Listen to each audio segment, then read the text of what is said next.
Hi, everybody. Welcome back to Geek the F Out and Stranger Geeks. I am Lucha Johnny. And I'm Kayla, joined by Small Nugget, who wanted to get up on me and now wants to get off of me. So that's all you get. And by popular demand, Seanna Ladd from Diced Thespians is back with us to talk. Woot woot! Thank you for having me. Thank you for coming. Excited to have you back. That's what they said. Thanks, Derek. I love this royalty-free stock music an unreasonable amount. It's perfect for this show, especially. It is. It really is. It's so much fun. Yeah. We're excited to have you back again for Stranger Things. We had so much fun last time. We just had to invite you back again. Thank you. Yeah, if I know we talked about it before, but just as a reminder, if people didn't watch that episode, but what's your relationship with Stranger Things? Did you watch it when it first came out? Did you watch it later? Did you watch it after a certain season? Did you binge it all in one night? So what I did was I watched the first season when it came out, and then I didn't watch the second season when it came out. I waited till after season 3 came out, and then I went and I watched season 2 and then season 3. Okay. Because I forgot about it. I mean, we'll have to see what Johnny thinks by the end of this, but for me, season 2 is a little bit forgettable, so I understand that. Whereas this season, as I called it in the caption, is the mall season, so most people can figure out what happens, whereas season 2 is good, don't get me wrong, especially rewatching it now for the first time in a while. I was like, oh, okay, this isn't that bad, but I feel like it just doesn't stand out compared to a lot of the other seasons. So yeah. Anyways, I agree. Let's should we say hi? Say hello to the chat. Allison Troy is here. Hello. Retro Toy Princess, who joined us last week to talk about Stranger Things. Derek Hoover is here, as we saw. Quip is here. Shiny Plastic People, Chris is here. Woot woot. I think I keep forgetting to change our logo. Aurora Nin is here. I know who that is. Vactor is here. I had the pleasure of discussing the Acolyte season 3 with Vactor on the Hold'em. You mean episode 3? Night. Did I say season 3? Mm-hmm. Yes, I meant episode 3, chapter 3, the third installment of the Acolyte. Judgment. Words are hard. Yeah, words really are hard. But yeah, so thanks everyone for being here. Make sure to smack that smack that subscribe, smack that bell icon. And I did, you can't really tell from far away, but I did fireworks tonight on my eyes. Yeah. Scoops. That nice. Really good. Last week I did the scoops look. I finished my cinnamon bun bites. I finished Did you throw out the void? No, it's still in the freezer. I ate the chocolate pudding, which was probably my favorite so far, actually. It was really good. The pineapple apples. I can talk, I promise. I know how to speak. The pineapple upside down. Vactor and I have a whole discussion. We're going to start a Mexican pizza fans podcast. Because we both love Mexican pizzas from Taco Bell. I got the Cheez-It Crunch Wrap again, and I still don't think there was a Cheez-It in it. Really? That's weird. Because it was either it either disintegrates and turns into mush really quickly, or they're fucking with us. Because it might. I feel like it's something that it might turn to mush really quickly. I feel like that's one of those things you have to order it and eat it there. It must be different than the tostada, because the tostada looks thick. I almost ordered this last time, but I was driving, so I'm like, I can't eat this tostada while driving. But I finished the Bun Bun Bites. Or I said Bun Bun because I'm I noticed that. I was like, But wait, mental glitch on my part. I finished the chocolate pudding, the pineapple upside down, and the triple decker extravaganza. I still have mint flair. What's in the triple decker extravaganza again? Like confetti sprinkles and waffle cone pieces. And I think like really tiny knockoff mini M&Ms. Yeah, that's right, Factor. I love Taco Bell. I got it yesterday, so I almost got it tonight. Yeah, I'm gonna have to figure out what to get for dinner after this. So far, I think might be that again. I think the chocolate pudding is best. No, I do not know if I will be finishing The Void because. Do we want to talk about this? I think we should. Well, if you want to. I don't mind. I just don't know if people want to hear about it. This involves bodily functions. So The Void is a black vanilla ice cream.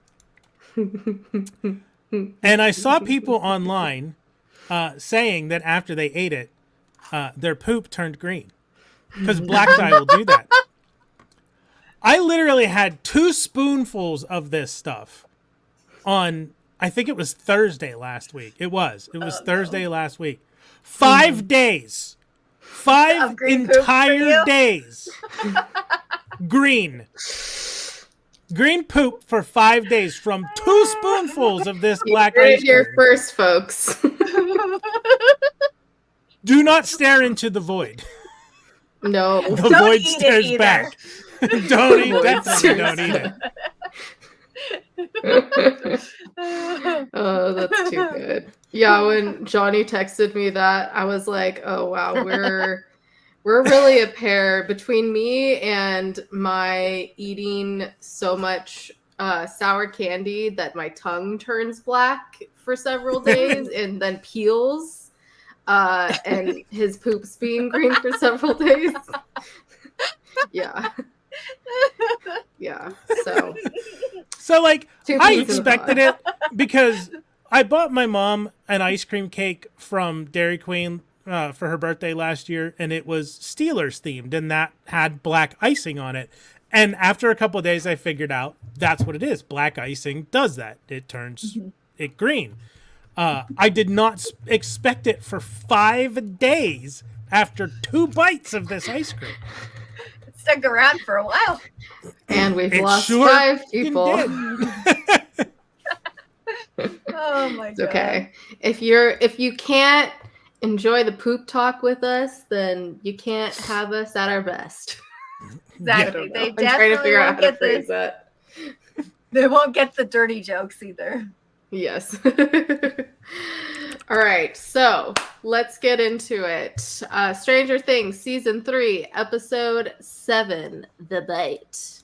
And we start off at the fun fair, and I need to put my phone on Do Not Disturb, even though that was definitely Johnny notification on that. And Mayor Douche, that is his new name that I've named him, is giving a good name. Yeah. Is giving a speech while Mr. and Mrs. Wheeler and Holly are on the Ferris wheel watching the fireworks at the top. Well, when Holly notices that the trees are moving. Dun, dun, dun. Dun, dun. Oh, and then, trees, Mommy.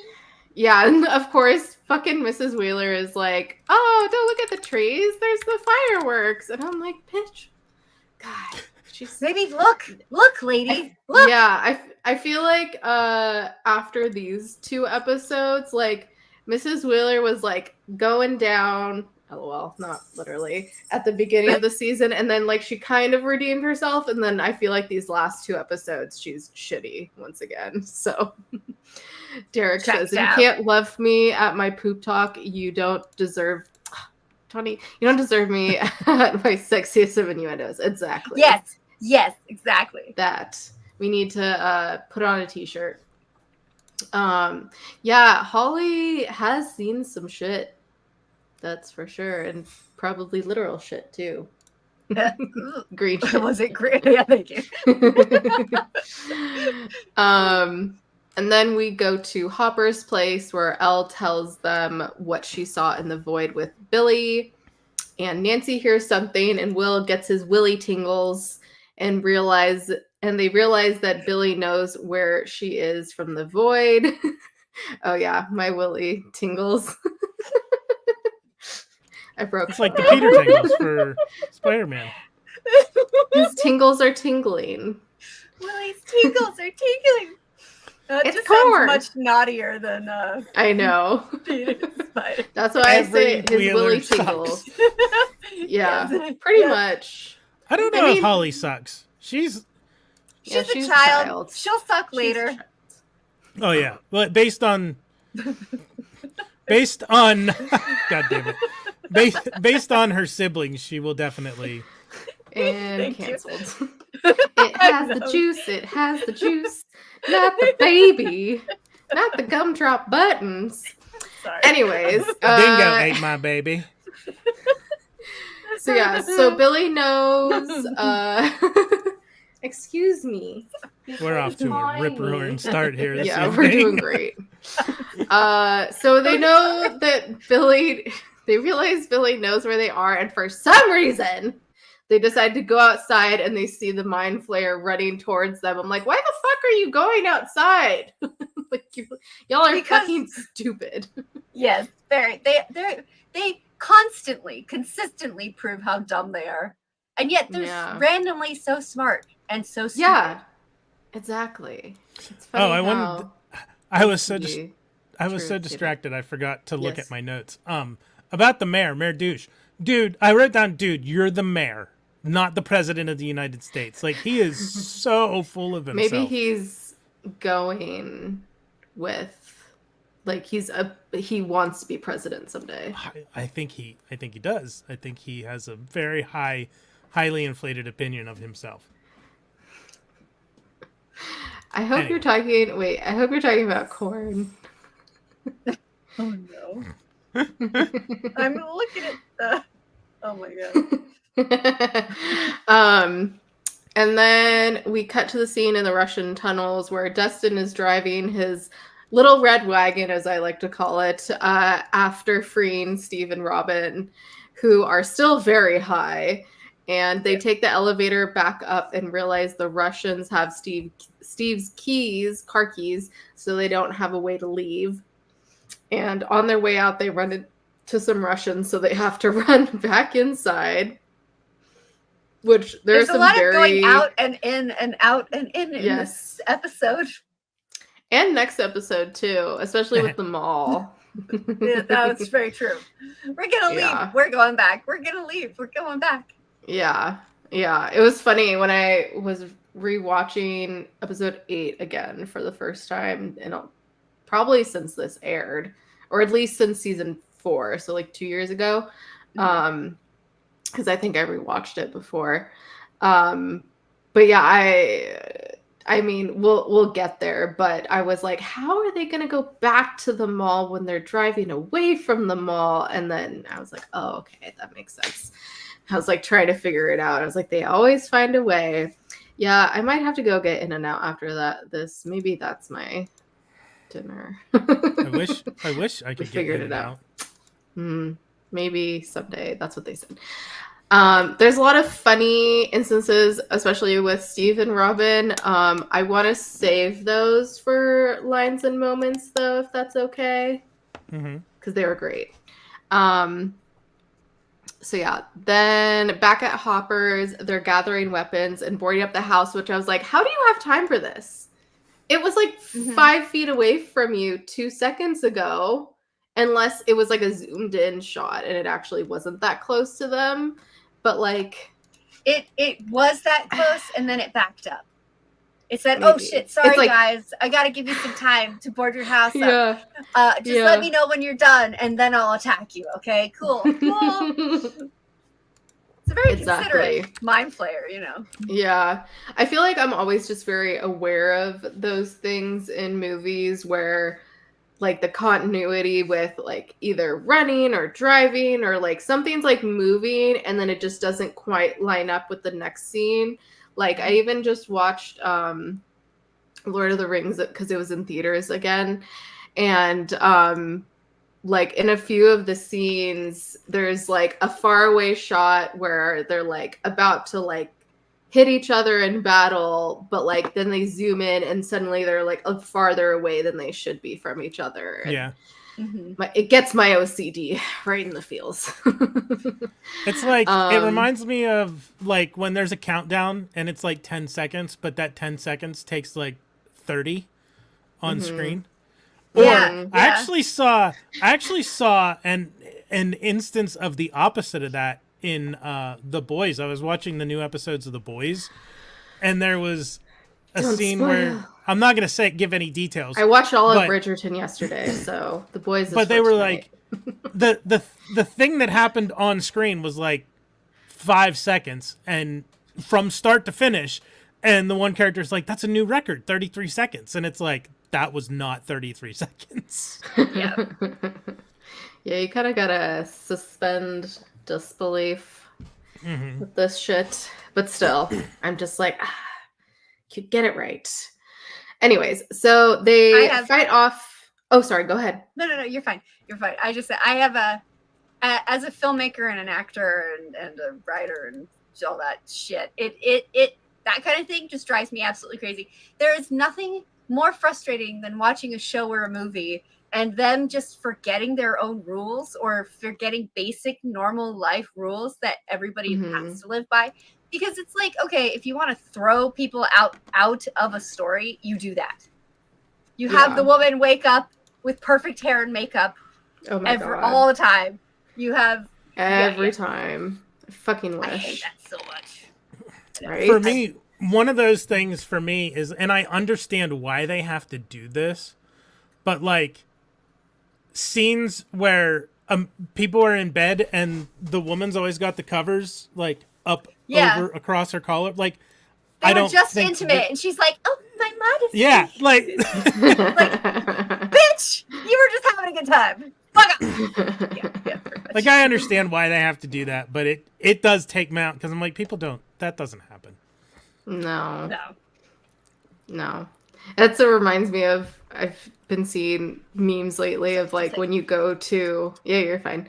When you go to like the gynecologist or something and like they leave the room so you can change clothes and it's like you're about to be all up in my hoo-ha. So like yeah, exactly. Why do you need to leave and like do all this? It's a whole thing. You're fucking lucky, Allison. I want to wake up with perfect hair and makeup. Fucking wish. Anyways, okay. So then, they fight off the mind flayer, but it grabs Elle by the foot, and they hold on to her while Nancy shoots at it, and Lucas tries to chop off its limb. I don't know what to call it. It's extension of itself. It's tentacle. Tentacle. There we go. Tendril. Yeah. I love Tentacle that porn. Nancy. Yep. I love that Nancy is the only one who competently knows how to use a firearm in this crew. Yes. Mm-hmm. She has some redeeming qualities, okay? Like one or two, yeah.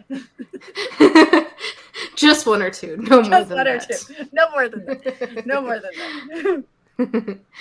And then, and Lucas tries to chop it off. Finally, they get her free, and Elle tears its head in half. And they all get in the car and drive away. Yeah, she is a good shot, for sure. Yeah. They go into the movies where the Scoops troupe goes into the movies where Back to the Future is playing, and Dustin leaves with his walkie to try to find a ride. She's a good shot. That's it. And then in the car with Hopper, Joyce, Murray, and Alexi, they're talking about how they have to use 2 keys and how they have to enter Planck's constant to get the keys and all this stuff. And Joyce and Hopper are arguing over whether the military is coming and to get the kids from the 4th of July fair, when Murray does his best Murray-ness that he does every season and breaks the tension and tells them to just fuck already. Yeah. Thank God for that guy. I know, right? Which, of course, they both deny. They're like, "You are totally out of line, dude." And he was in line. Yes, very much so. And Alexei laughs at the fact that they haven't had sex yet, which I thought was really funny at the end of that scene. Yeah. So good. Any comments on any of those scenes? I did have, like, the one thing, with them in the cabin, I'm going back a little bit here, but I'm like, I feel like they should be running from the massive monster, not hiding in one location that it can crush. Mm-hmm. It seemed like a bad plan. I don't know. That might just be me. Yeah. That's fair. Yeah, it was. Yeah. But apparently this massive monster moves very slowly. So it's fine. They are youths at the end of the day, so their brains haven't fully developed, so we'll go with that. We'll tell ourselves that so we feel better.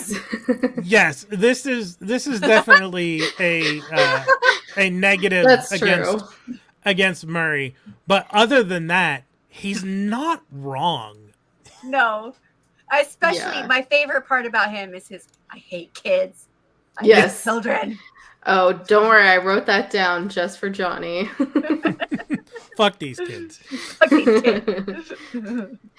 So the gang shows up at a convenience/grocery store. I think it was more so like a grocery store. I thought it was a convenience store, but when they went inside, I was like, there's a lot of shit in here. This is bigger than just a convenience store. It's like, I want to say, like, it's not it felt like it was like a local market, not like a supermarket. Yeah. Like between a corner store and a supermarket.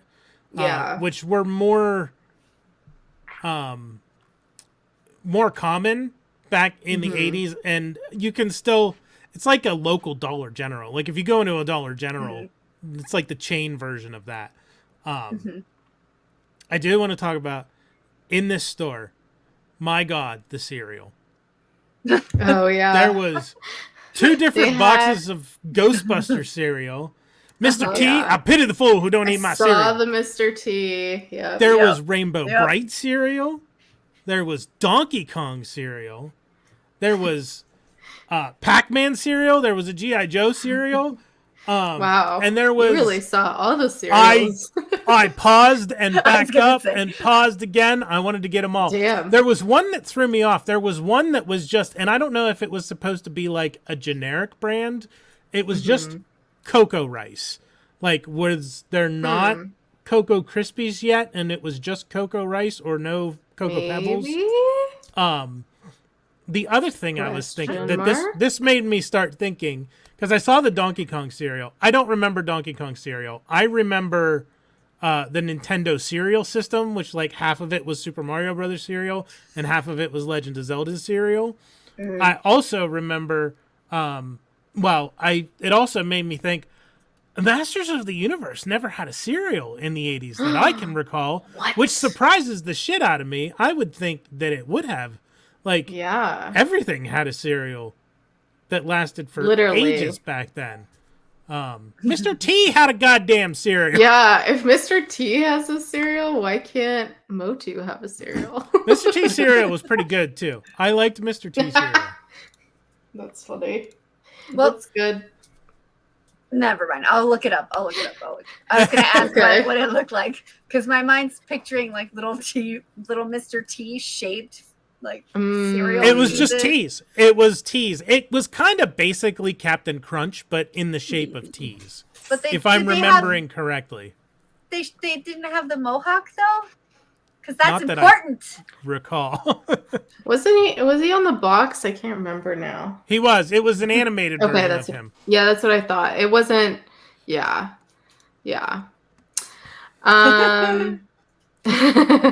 But yeah, so I tried looking up the Cocoa Rice too, and I couldn't find it. I couldn't find anything about it. Mohawk marshmallow. So if anybody knows, I would eat that now.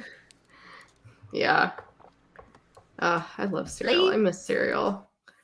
Seriously. Imagine all the T's in your alphabets. Let's see. Yeah, somehow all I eat cereal these days is Fiber One and Bran Flakes. I'm fucking old. I was gonna say, you're old. So yes, so they get into this grocery store, which Max knows the proper way how to handle Elle's wound, which she says is from skateboarding, but I don't think that's what it is, unfortunately. Yeah, well, with her, two, with stepdad. Yeah, exactly. Yeah. With the shit that she's gone through in her life, probably not from her skateboarding. Yeah. She may have like hurt herself skateboarding, but not like that, probably. Yeah, definitely. So then Nancy and Jonathan theorize that all the flayed are in the creature, just like the douchebags combined to form the one creature in the hospital. And Lucas and Will are trying to find a bowl, which they think is near the cereal because they don't know what else bowls are used for. And I'm like, oh my God, these children. Have they never had soup before? Or like salad, like or just like ice cream? Anything. Poke bowls? Yeah, exactly. Ice cream? Ice cream? Yeah, that's a big one. She already said soup. Okay, I missed it. I was typing to quip. Yeah. There's a lot of things cereal. There's a lot of things bowls are good for, including not just cereal. Exactly. I used bowls for fried rice this afternoon. Oh yeah. Rice. Mm-hmm. Perfect example. Pickles. Anything. Leftovers of all shapes and sizes. You put chips, pour potato chips or pretzels into bowls. Bowls are useful. Mm-hmm. Yes. Very useful. Popcorn? Exactly. Damn it. Ooh, popcorn. Actually have leftover kettle corn here. Thank you, Farmer's Market. So yes, they find a bunch of fireworks. Hi, Moopsie. And Max doesn't like the idea of using the fireworks, but Lucas says Elle will need backup, which I'm like, yeah, no shit. Like, Lucas is actually the smart one in this situation because even if Elle can handle it, like, yeah, might as well have a backup plan and be used for backup at the same time. Yeah. Moopsie, you're too cute. Then please don't eat my bones, Moopsie. You're adorable. Yeah. Mike and Elle are having a moment, and he's apologizing to her and is trying to dance around the word love when they hear Dustin's call for help, but it's super jumbled, and Dustin's radio dies. We'll pause there. Any thoughts on this scenes? I feel like in this season, so one thing overall is until fourth season, which when you get there, you'll see. But the last two seasons, it felt a lot more like it was the Elle show than anything else. Mm-hmm. And Mike's characters kind of started falling back and being, when we don't really get a lot, he doesn't really do much. So it was nice to see him actually have some screen time. Mm-hmm. Yeah, because he's been a whiny little bitch this season. He sucks this season. Yeah. He's kind of a whiny little. He's a whiny little bitch a lot. He's like when you have that one friend who thinks they're a paladin, but they're not. That's who Mike is. I forget, what is it in season 1 that one of the characters named off who each of them are in D&D, or maybe it was season 2. I think it was when like Dustin or Lucas were talking to Max about what each of them were. Yeah, let me look at my notes because I specifically wrote down, I'm like, no, Mike, you are not a fucking paladin. Yeah. Oh, Mike's character took it back. Yeah. Oh, that's terrible. Just terrible. Yeah. I don't mind it. But it was like, okay, give him a little bit of like not dickishness, please. Some emotional, some redeeming. Something. Exactly. Yeah. Some kind of a moment where quality. He can be on screen and do something positive. Maybe sort of like at least a little positive. Yeah, and not just whine and complain and be like, I don't get why she's mad at me. Because you're dumbass. Yeah, exactly. There are a lot of times where I just want to take these children and be like, I know that you're supposed to be children, but fuck that. No, please, piece of shit. Like, yeah. Yeah. I'm like, I was not this dumb at their age. Right? And like also I grew up, I don't know, like 15 years later. I'm trying to think of time. Derek, after season 1, Mike can get fucked. He was serviceable in season 2. Emo Mike, sure. Yeah, and I'm like, I don't know. Like, why so dumb, all of you? I don't know. I think together they form one brain cell, though, for sure. Well, I mean, I feel like some of the kids have maybe more than a quarter of a brain cell by themselves. So yeah, with the main group outside of Max, definitely one brain cell. She might put it Max is definitely smart. Robin is smart. Yeah. All the girls are smart for the most part. Especially 11, who's like very new to the actual world. Yeah, which is weird because you think she wouldn't know a lot of that stuff. It was episode 3 of season 2. I wrote, Mike is so not a paladin. He's a fighter. He thinks too highly of himself. Will is a cleric, fits. Dustin as a bard is 100% on point. Lucas as a ranger can also fit. Elle is a psionicist, not really a mage, but psionics may not be a thing yet. Yeah. Max unlocked the door, so she can easily be a rogue/thief. Yeah.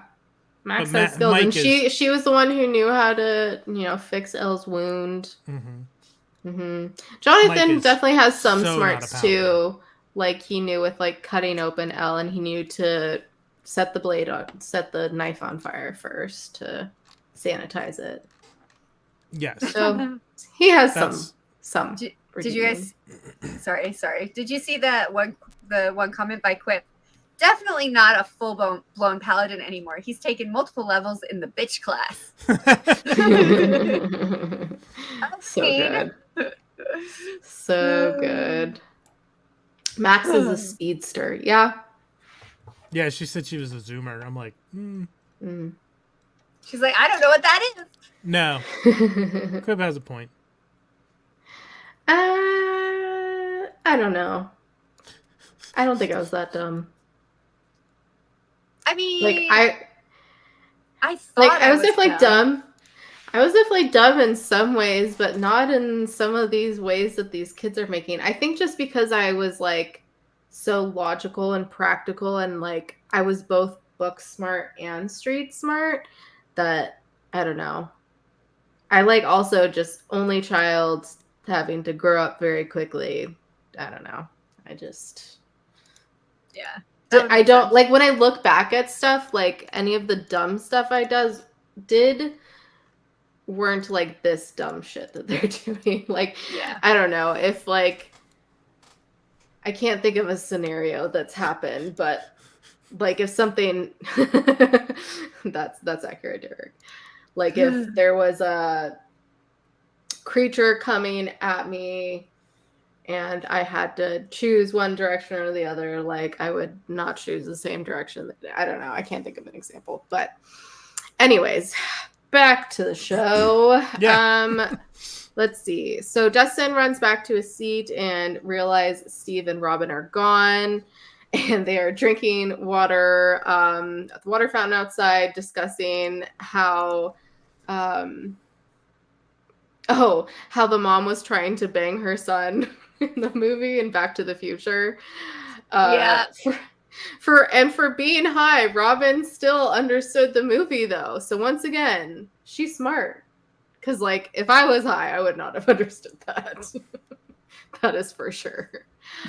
And they get really entranced by the glass ceiling and immediately have to go throw up. Meanwhile, Hopper and co. arrive at the fair, and Hopper tells Murray and Alexei to stay in the car, saying he'll scare the children, and calls him Freud, which is very funny.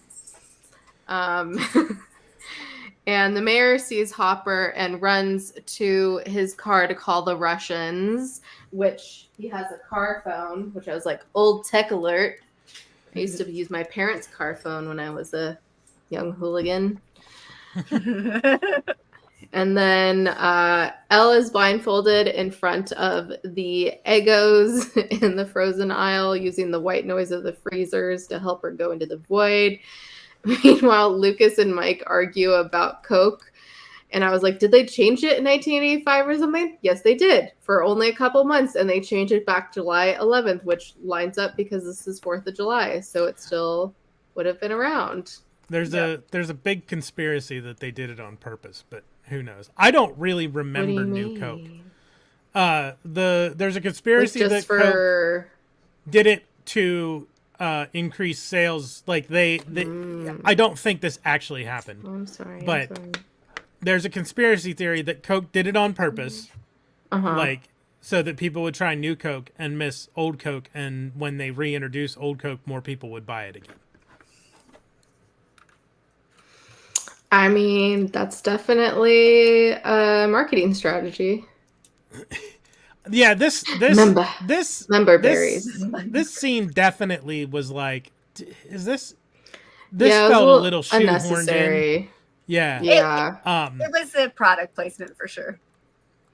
And also, I think just to show, because they've been so good with like the timing of when things happened during that time to make it seem more believable, like with Ghostbusters or Back to the Future, or Motu.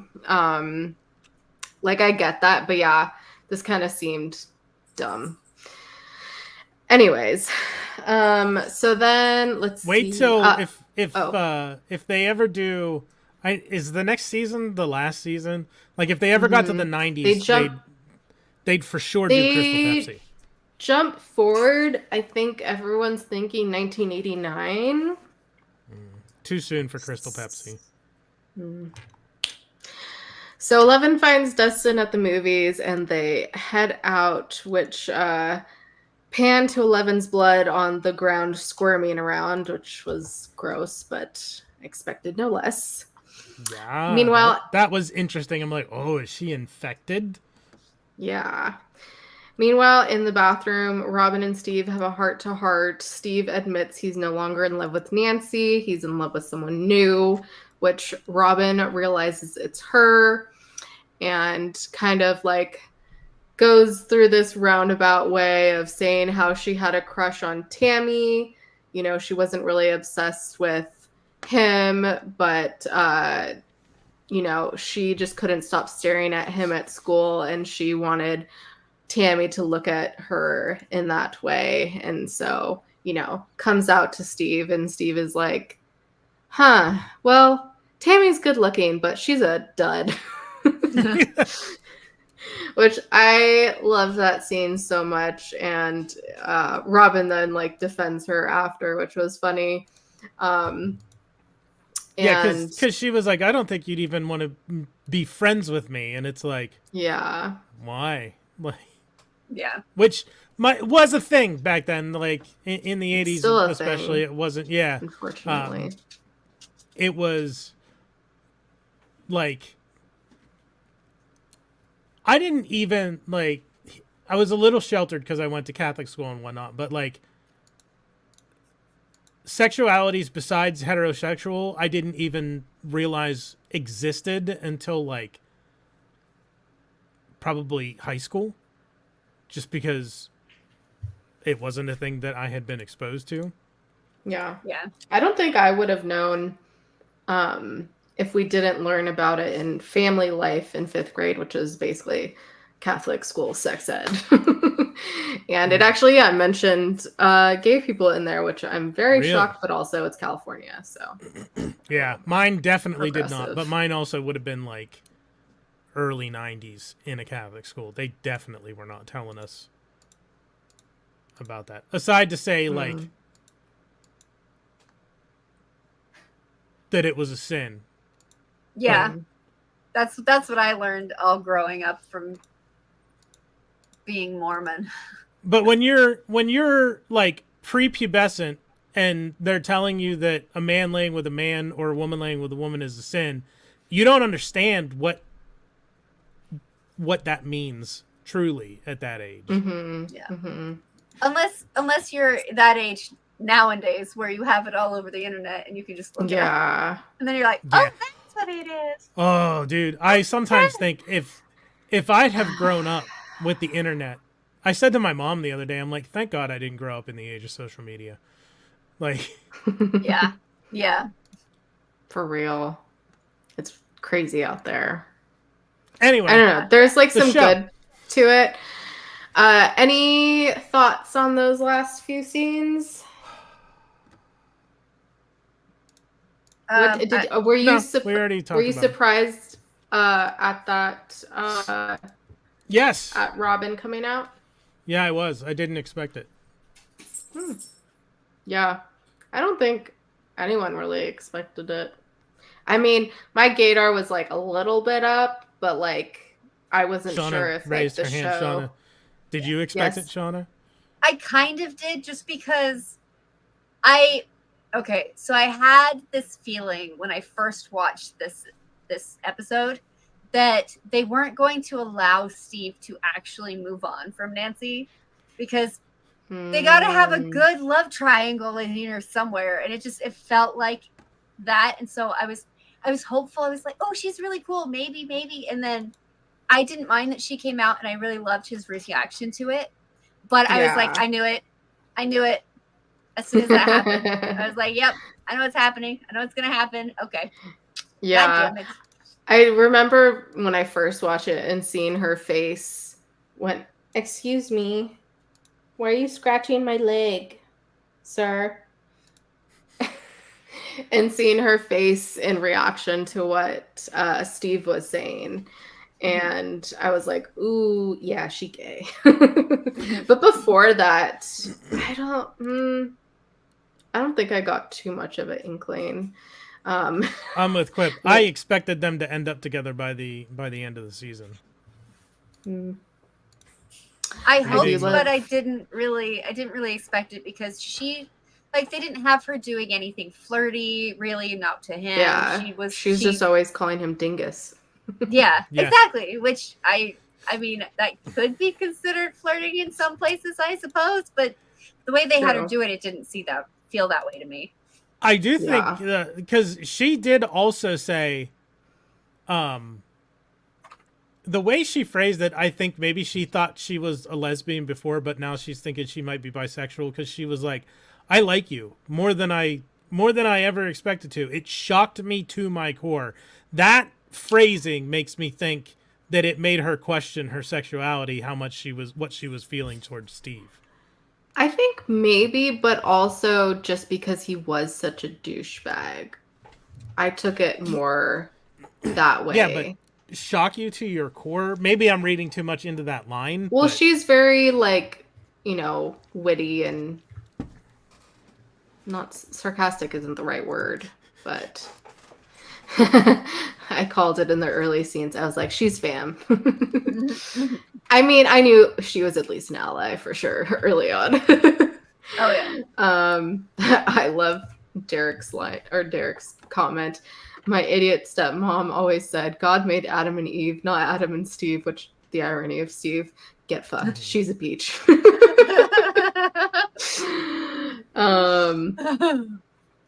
Yeah, so love that scene. Love Steve's reaction, because you're kind of sitting there waiting to see what his reaction is gonna be, and of course he makes it funny, and which puts her at ease. And I'm like, Steve, you have just come so far, sir. And Johnny, do you still hate Steve? I do not loathe and despise Steve anymore. No. There we go. Yay! He's I am shocked to my core. Because what did I say last season? I'm like, we did it! We did it! I was like, if everybody was saying you're gonna like Steve by the end, I'm like, I will be fucking shocked. Well, yeah, Allison. You okay.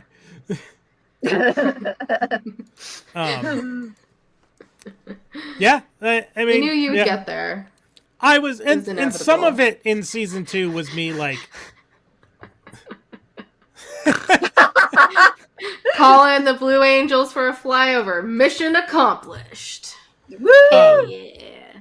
Some of it was me perpetuating the bit of hatred for Steve last season, but sure. USA. Here, I have fireworks for you. Instead of doing the things here, just take these fireworks. Is it this one or is it the other one? Nope. Is it this one? Which one's fireworks? Damn it. I'll get it eventually. What the fuck? Which one's fireworks? There we go. It's the lesbian redemption arc for Steve. Oh, this is great. Someone start playing Rock You Like a Hurricane. We will get copy written, striked, whatever. Yeah, we need all the effects. We'll do the sad ones too. There we go. Now we've done it all. Anyways, so right at the end of the scene, Dustin and Erica finally find them. And Billy shows up at the grocery store finding Elle's blood, which of course he has to finger the blood. I'm like, can we not? I was so glad that he didn't go. I thought he was. I totally thought he was gonna like taste it, and I was like, "Don't do it, don't do it." Especially because he two-fingered it. I'm like, "Sir, what are you doing?" Just a little bit of this. Sorry. So good. So then we go to the fair where Murray and Alexi are talking more about what happens when you turn the keys, and Murray wants to destroy the machine, which Alexi warns him not to be near it since it will turn everyone to dust around it, like we've seen before. And they decide to go into the fair to play some games, which Murray tells them they've all been rigged, but it's still fun. And Murray goes off to get some food, which we find out later is a corn dog. Meanwhile, Hopper and Joyce spot Karen going into the Gravitron, and they ask her where the kids are, which she doesn't know. And I was like, okay, Mrs. Wheeler, you're stupid once again. Yeah. And they're forced to do the ride and end up holding hands, which was cute little moment there.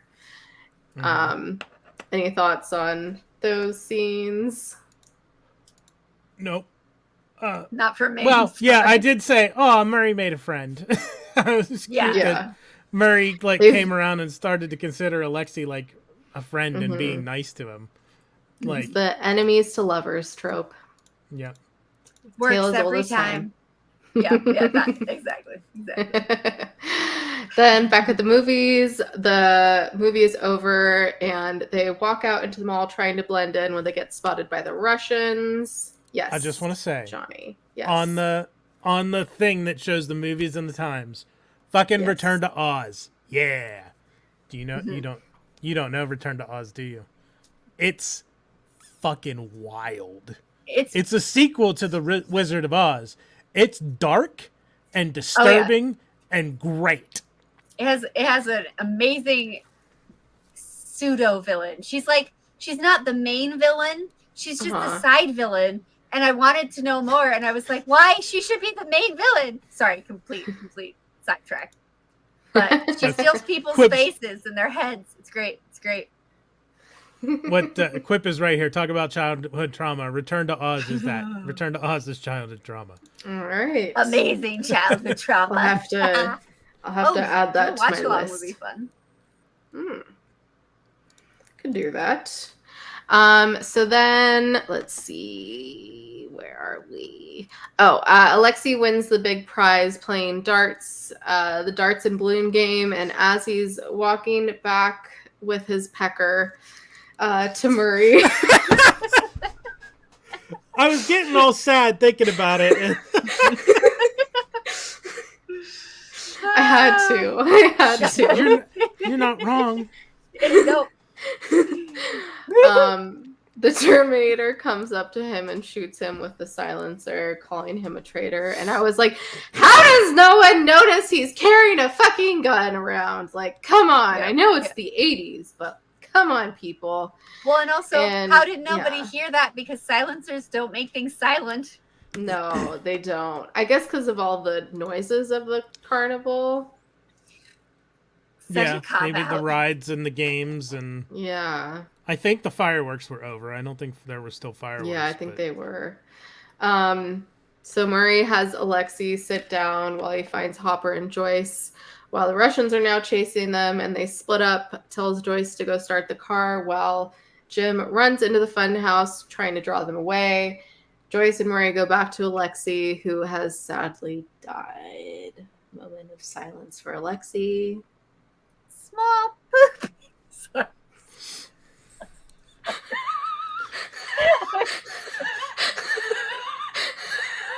Small pew pew. Pew pew. Oh.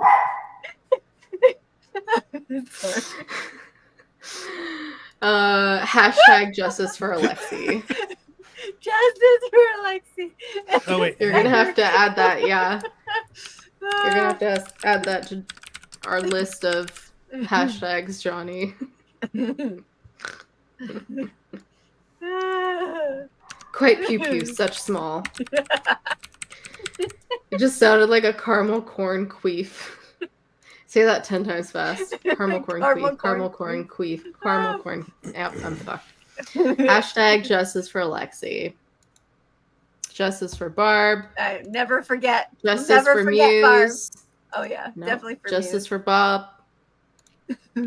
Justice for Alexei. Yep. Bob was the one who got cheated.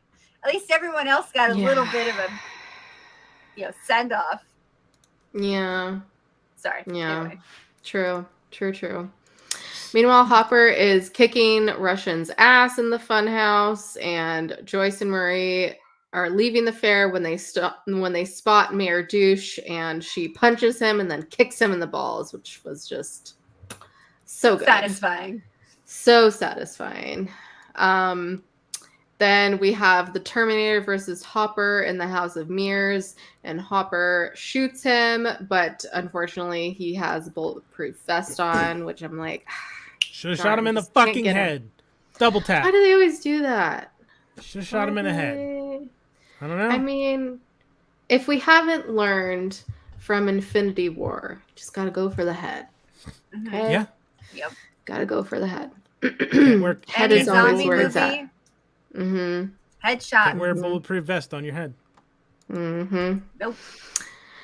Then Hopper escapes and hops in the car, while Joyce and Murray translate the Russian message. And they found the children in the mall. And we see... and we see at the mall the Russians are closing in on the Scoops troop when Elle and the gang show up, and she throws a car at them, and they all reunite and catch up with each other when Elle passes out from pain in her leg, and they see something moving around in her wound. Dun dun dun. And that's the episode. No, wait. That's not the episode. Because Mike is like, Elle, are you okay? Are you okay, Elle? No, Mike, she's not fucking okay. She's just passed out on the ground. Her leg is squirming. What do you fucking think, you goddamned moron? I think intelligence was his dump stat. Yes. Totally not a paladin. Yep. Fucking idiot. Are you okay? No. He's a little dum-dum.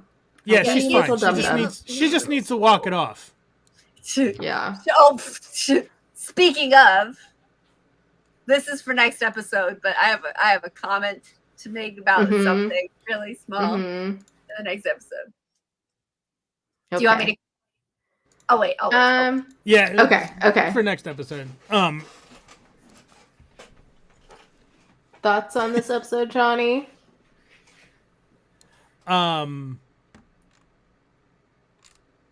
I liked it. It was good. Yeah. It's good. hard to separate. It's somewhat hard to separate the episodes themselves because they run one right into the next, and we are watching two at a time. I will say that I had more written down about this one than the next one. Which is surprising because next episode is long dong. And the spoilers without context for this one were easier to put together than for the next one too. I could see that. It makes me wonder, like, this is not anything to do with anything, but it's more production side. Like, all the cereal boxes, all the period accurate stuff, like the fucking, like, was there a Sam Goody? Like, FYE owns Sam Goody, the brand. I looked it up because I'm like, aren't they defunct? So, like, one of the big stores, like, right next to Scoops was Sam's Goody. And I'm like, does FYE or someone? They had hot dog on a stick, Burger King, Taco Bell. Yeah, but, like, Gap still is around, and I don't think their logo's Slurpees. changed much. But, yeah, it's definitely not that logo anymore. Like, yep.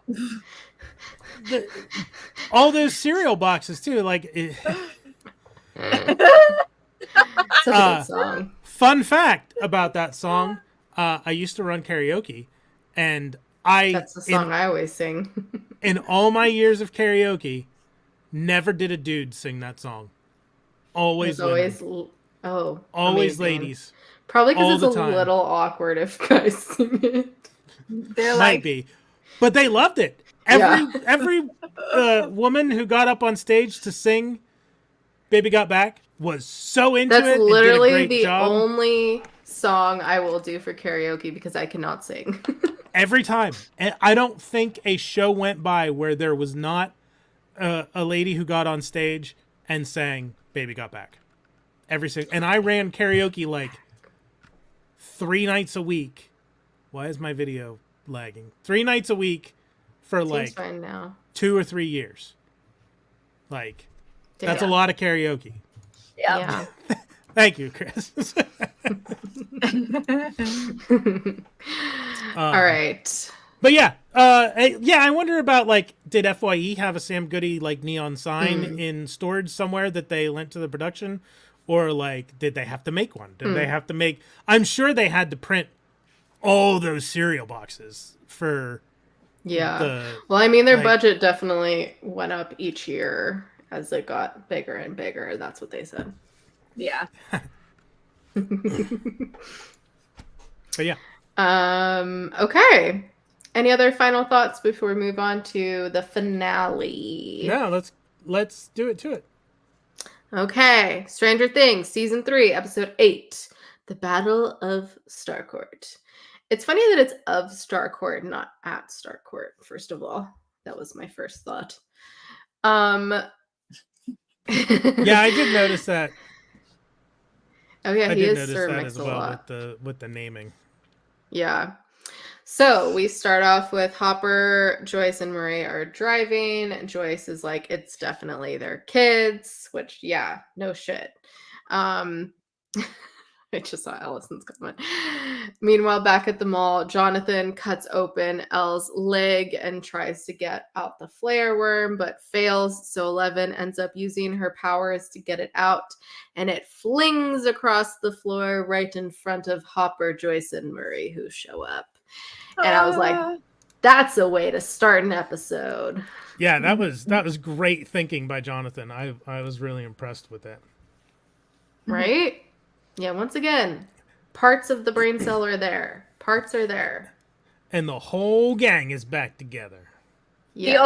The only quip with that scene that I have, and this is not something that's actually an issue even remotely, is that the knife that he uses and he heats up, it's one that if it had been real, if any of that had been real, the handle would have heated up just as much, and he would have burned the shit out of himself. I was thinking the same thing, because it was one that the metal tang. goes through the handle. Yep. Yeah, I noticed that too. Yeah, I was like, movie major. magic. Yeah, exactly. Movie magic. There's no logic. Yeah, no. I definitely noticed that as well. Don't worry. Okay, so then at the mall, they discuss how to kill the Mind Flayer and close the gate to destroy it. Definitely some funny lines here with Erica and Murray, which I'll save those for later, but they're great. And Dustin and Erica explain to them how to get to the weapon through the maze that is the underground tunnels. And we have a cute moment with Dustin and the boys reuniting and them telling each other they missed each other. Very, very cute. Oh. Cute Very moment. Cute. Mm-hmm. Mm-hmm. Super cute. Hopper says Dustin and Erica can radio directions to them, but he needs to go to Cerebro to send a signal down there. So Steve and Robin drive them there in the Toddfather car, which the Toddfather is back. Woo! For 2 seconds. And Joyce and Hopper say goodbye to the kids as they plan to go to Murray's to wait out while Hopper, Joyce, and Murray, take care of business, essentially. And Hopper says, be careful to Mike, which was very cute. Also very cute moment. Lots of cute moments here. Character growth in this episode. Yes, indeed. And the kids get in the car, but it won't start when they realize the ignition cable is gone. And we see Billy in his car starting, just revving at them, but he doesn't go towards them until later on. Which, not to jump ahead, but he just stays out there in his car. For a long time. Yeah, for a long time. Being intense. I forgot about that because I was when I rewatched it, I was looking to see if maybe they had locked the door, boarded up the doors or something, or some way to keep him out. But no, he just waits there, and I think he was waiting for the Mind Flayer to come because he was outnumbered even with his strength. So yeah. I don't know. Just kind of still seemed a little odd for him to just chill out there, It was probably, if we want to read into it, it might have been an intimidation tactic. And when they ran back inside, he was like, "Oh, well, good. Then I can just wait. I can wait them out." Mm-hmm. So I do have a question. So the car, remind me, did they show anybody taking the ignition coil from it, or is it just suddenly gone? It's just suddenly gone. I think Billy removed it. Yeah, the implication is that Billy took it while they were inside. Mm-hmm. Okay. That's what I was thinking. I was like, are they ever going to address that? Usually if things like this in movies and shows, they'll show the villain going and even if they don't show him specifically, they'll show somebody opening it and taking it. Be like, I know. I was kind of surprised they didn't do that either. Yeah. It was a little jarring editing wise. Yeah. Just kind of like how, the buyers are moving and that comes out of nowhere in the middle of the season. But, obviously we get to that in this episode. But when it was brought up before, there was I don't think there was any hints to it at all. Yeah, it was just suddenly, oh, by the way, we've been planning on moving forever. Everybody knew. Here it is. Yeah. Yeah. So then, let's see. Joyce, Hopper, and Murray take the elevator down, and of course, it immediately opens to a bunch of Russians, and Hopper shoots them, which Murray was very upset by, and he's like, "I had it handled," and Hopper's like, "No, you didn't, dude." And meanwhile, the Scoops troop arrives at Cerebro, and at the mall, Mike is trying to get in touch with the Scoops troop to let them know that they're trapped. When they realize they can use the ignition cable from the car in the mall and try to turn it over, and they can't, and neither can 11. Woo! Scoops ahoy. I just have to the whole Scoops troop thing just makes me chuckle, so I had to Scoops troop. I will say I was very happy that they took away Elle's powers at this point because it felt like for what. Yeah, which I don't mind because it felt like she had become such a MacGuffin for everything all the time. Just Elle will take care of it. Nobody else has to do or achieve or accomplish or be anything. We just run around and she'll fix all the problems. I'm like, that gets boring after a while. So I was very Totally. happy when they were like, we're gonna nerf you. Same, which I like completely forgot, even with, you know, watching season 4. But yeah, I'd completely forgotten about it. And it's interesting that she loses them after she takes out the wormy thing. Mm-hmm. So I'm wondering if it, I don't know, left something in her that after it was out, her powers couldn't work. Maybe. I don't know. Yeah. It's very, very interesting timing because, you know, it wasn't like they stopped working when the gate closed. They stopped working before the gate closed. So it wasn't that either. It's possible it could be like stress, trauma induced mental and not have anything to do with anything else. Yeah. I mean, you both have watched season 4. I assume I have not, so I'm spitballing there. But there's I can't remember if they could be explained stress it related. or not. PTSD. It was 2 years. It was 2 years ago. She's been through some shit. Yeah, she has. In season 4, they hint at it being something like that, but it's kind of like in season 3 where she just pushes herself and pushes herself past her limits, and then they have her and Hopper, I think around this scene or maybe a little bit after the scene, they have a conversation about it where it's like she's just a battery that's worn out. Oh yes, they charged. do. Yeah, they do. It just takes her for fucking ever to charge. That's all. Exactly. Push it to the limit. And then back underground, they're in one of the little red wagons again, all dressed up like Russians, and get through a checkpoint to the room with the green goo and the vent. And this is when Murray says, "I hate children." And I wrote that down for you, Johnny. Thank you. Just for you. I mean, to be fair, those kids are being obnoxious, so little know-it-all pieces of shit. Yes, definitely. And the kids are able to flip over the car and are struggling to get out the ignition cable when Elle realizes her powers are gone, and the mind flare is on the glass roof of the mall, and it falls in a very good way. Dun, dun. Epic. Yes, it was very cool. With some fighting and stuff.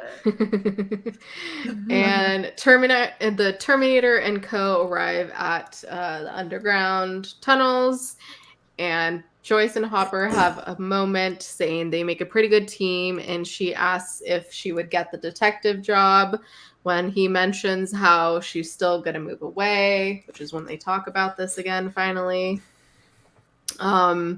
And they mentioned going to Enzo's on Friday at 7 and say it's a date. Which immediately makes you go, one of them's going to die. Yeah, unfortunately.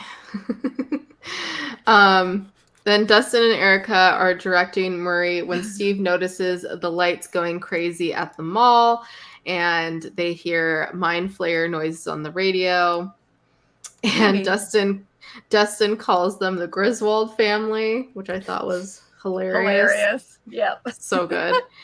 And Steve and Robin leave to go help the Griswold fam. And then we have Elle, Max, and Mike try to get out of the mall through the Gap. Literally the Gap store. Yep. And the Murray Gap store. Yes. Murray starts pulling plugs, shutting down the machine, and the Death Star siren starts again. And Lucas slingshots a balloon to distract the mind flare, and they run away. A fucking wrist rocket actually came in handy. Yes. Yeah. I thought that was pretty cool. Him shooting a balloon and not the mind flare, so there was a loud noise and stuff. Good. Yes. Yeah. We have another small part of a brain cell there. And he had the fireworks idea, so. He did. Yeah. Yes. He's contributing to the brain cell. Right. Little bit. And More than others. Mike. Yes. Yeah, definitely. Significantly more than Mike. Yeah. Yeah. Lucas is smart. It runs in the family too. Joyce and Hopper arrive at where the keys are in the vault thing, and they try to put in Planck's constant, but it's wrong. Oh no! But Dustin realized that Susie knows Planck's constant. He. So the gang gets to the car, and Billy's still outside waiting for them.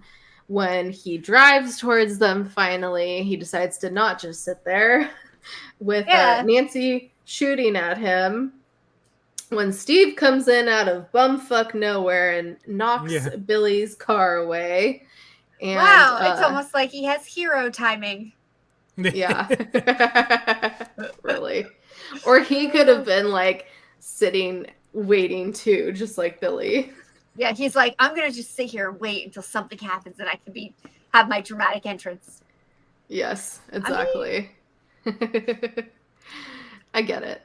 And then let's see. So then, yes, Justin radios Susie, and she says she'll help him if they sing the never-ending story. So I just want to say, I fucking knew it. What did I say in episode 1? I'm like, Susie's real. She's not going to talk to them until like the end of the season. I think I said episode 5 or something. And I was fucking right. You were. She comes in for the season finale, and that's it.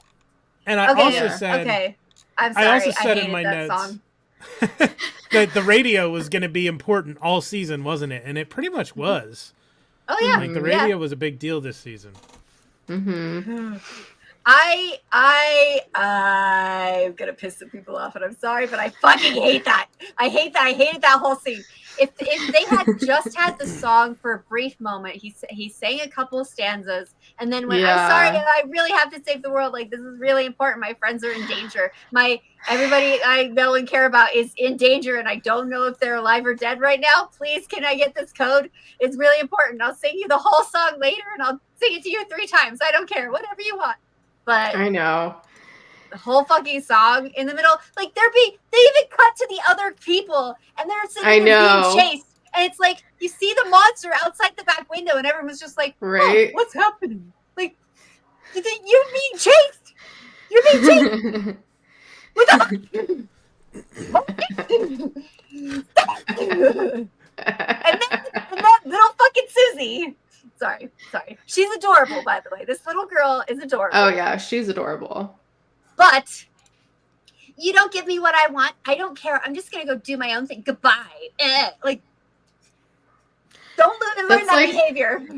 Such a tweeny thing to do. Yeah, it is. I want to smack some children. I was definitely right there with you, because I hate those times in movies and TV shows where shit like that happens that like delays things when it's like every fucking millisecond matters.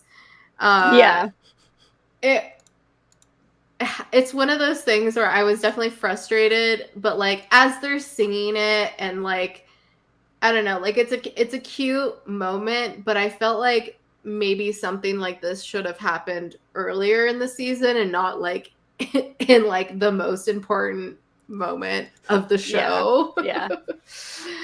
Well, I feel like if they had given him, like, if he had done 1 or 2 stanzas and then stopped and been like, I'm sorry, I'll sing the rest for you later, it would have been it still would have given you a little bit of an emotional break without being too long, without taking away any seriousness, but also allowing you to breathe, right? If they had done that, and then after all the shit, when they're doing the scenes at the end of the episode where nobody's being chased and there's things, and they showed him with her singing the whole song for her together or with her, that could have been an adorable way to reconnect those moments without taking away from the emotions of that scene. But I was just like,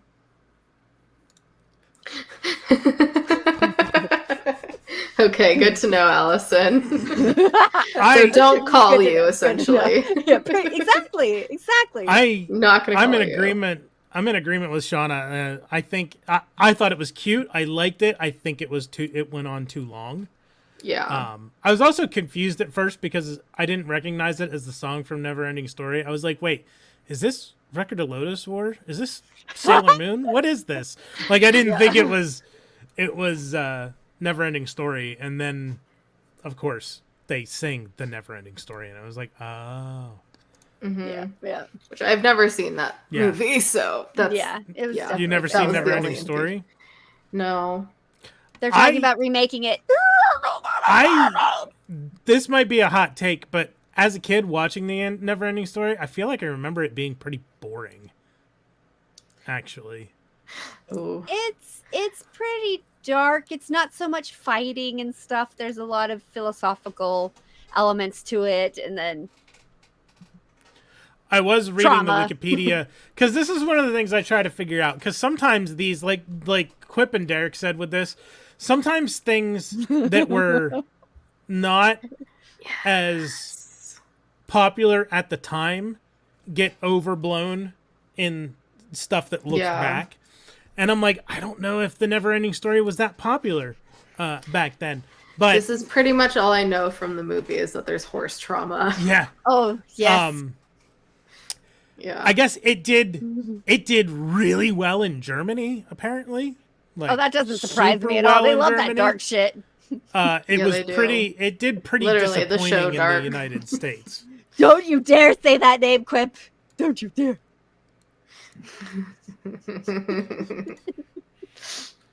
Nightmare. But yeah, I thought it was cute, but I thought it went on too long. Yeah. Yeah. No, I agree. I was definitely like, okay, but like people are dying. Let's get on with it. Yeah, exactly. I'm just like, yeah. Well, I mean, like it kind of shows how unreasonably disconnected these kids already are. Because at one point when they're in the mall and Hopper and Joyce are there, Hopper literally takes a gun off of a dead cop that's just laying there on top of a table in front of all of these kids. Nobody cares or even acknowledges it, or no reaction to this dead body just laying there. They've been through some shit. Yeah. I was gonna say this isn't their first dead body, I think, right? Yeah. There's but I mean, like, been others. That was just an example of not it that it was their first dead body, but that it's like they're so emotionally stunted about those kinds of things that him not thinking about his friends potentially dying at any moment could be why he was okay with singing that whole song. Yeah, I think it's one thing that it's a video game. It's almost like I don't think the kids would have actually. I will be right back. Okay, I don't think the kids would have actually done that. Like, it actually seemed out of character. Yeah, a bit. Like, I think like what you said. Like, I could see them saying like a couple stanzas or singing a couple stanzas and getting on with it. Because yeah, if I was Dustin, I would sing like one line and be like, okay, now give me the fucking number. Yeah, exactly. Which also, the whole time I was like, why doesn't someone just look it up on their phone? Yeah, right. Oh wait, they don't have cell phones back then. Yeah. But yeah. It's like for me, it felt out of character, and it felt they're in the finale episode where everything, the shit is hitting the fan. They're in the midst of it. Dustin is just heard a little bit about what is happening to his best friends, the ones that he just got back together with, and they had that moment together of being like, I missed you guys. You guys are like family, that kind of stuff, right? And then couple scenes after that, my friends are in danger. We have to save the world. Everything's falling apart and all the shit, and we need the number right this moment. Oh, hold on. Stop. Everybody stop. World trauma. Stop for a second. I gotta sing this song for my girlfriend over here because world trauma. Like, yeah, exactly. Just give it pause. I was like, I don't know. I don't know. It was jarring and it felt really cute, weird. And I know, like, I remember at the time when this came out that, like, people, liked it and were like, singing it He and has the whatnot. voice of an angel.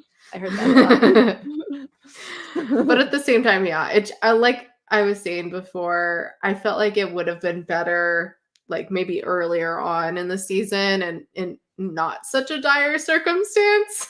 Yeah. When maybe they did have some more time. Yeah. Or just a couple lines. Like that's it. Just do a couple stanzas and you're good. You're Gucci. Yeah, and then have them duet the whole song for the end credits. What created the green poop for 5 days? Oh my god! Are you gonna eat it again? I got up, so I'm like, I have to grab it. That's all the more I ate. Damn. Those are 2 large bites, though. Yeah, they are large bites. It's like 2 spoonfuls. It was like less than an actual scoop. What is it? A spoon for giants? Thank you. That's what I was gonna say. It's the angle at which I got in there. Yeah, angles are important, especially the angles that you get in there. Warning to everyone: don't eat. You will poop green for 5 days. Unless you want green poop to feel I don't want to for know what would have happened if I'd have eaten the entire pint. Whip is on our side. Those are big ass bites, Johnny. What do you guys do when you eat ice cream, though? Jesus. I mean, yes, I take big bites, but you made it sound like it was like one tiny spoonful. It was 2 spoonfuls. But still, that's an unreasonable. 5 days is an unreasonable amount of time for that much ice cream. We're thinking like a tablespoon. That's like 10 tablespoons being digested. It's hard to tell because it's black. Make yourself full screen, and I'll brighten my screen so I can see it better. We need to. Oh my god! Yeah, those are huge. Yeah, no, Johnny, that goes down to like half the container. I feel like it goes to like there. That's half the container because there's a little bit on the bottom. Turn it over. Yeah, it's no. Turn it to the bottom. Yeah, see, there's a lip at the bottom that takes up space, so that's like half the container. Yeah, I was gonna say, did you use a soup ladle? No, I used a spoon. Like, Johnny, no. Yeah, that's like a quarter of it. Regardless, called out. That is an unreasonable amount of time for you to make you poop green for 5 days straight. I think you did it to yourself. Is what we're trying to tell you. Bro, those are hefty bites. Hold on, I'm gonna turn on the light. Yep. Like, you guys are gonna make me go get the spoon that I used, aren't you? Yes. We Fuck are. you guys. Okay, bye. A gardening spade. 2 bites made this happen, bro. Those are hefty bites. Yep. Holy shit. Keep them coming, people. He's gonna come back and bring like a teaspoon. We want the spoon. We want the spoon. Yeah, it's like a serving spoon. It must have been a serving spoon, like one of those big ones. Yeah. Either, or if it was just a normal spoon, it was the big spoon in the normal spoon. Here we go. And he just hefted. Like, hold up your hand. Okay, that's a big ass spoon compared to the. Hold it up to the thing again. To the ice cream. That's a big ass spoon. I mean, it's a spoon. I don't know what you want. It's a spoon. Clearly, it's a Johnny spoon. Likes to be the big spoon. Johnny two bites takes big bites.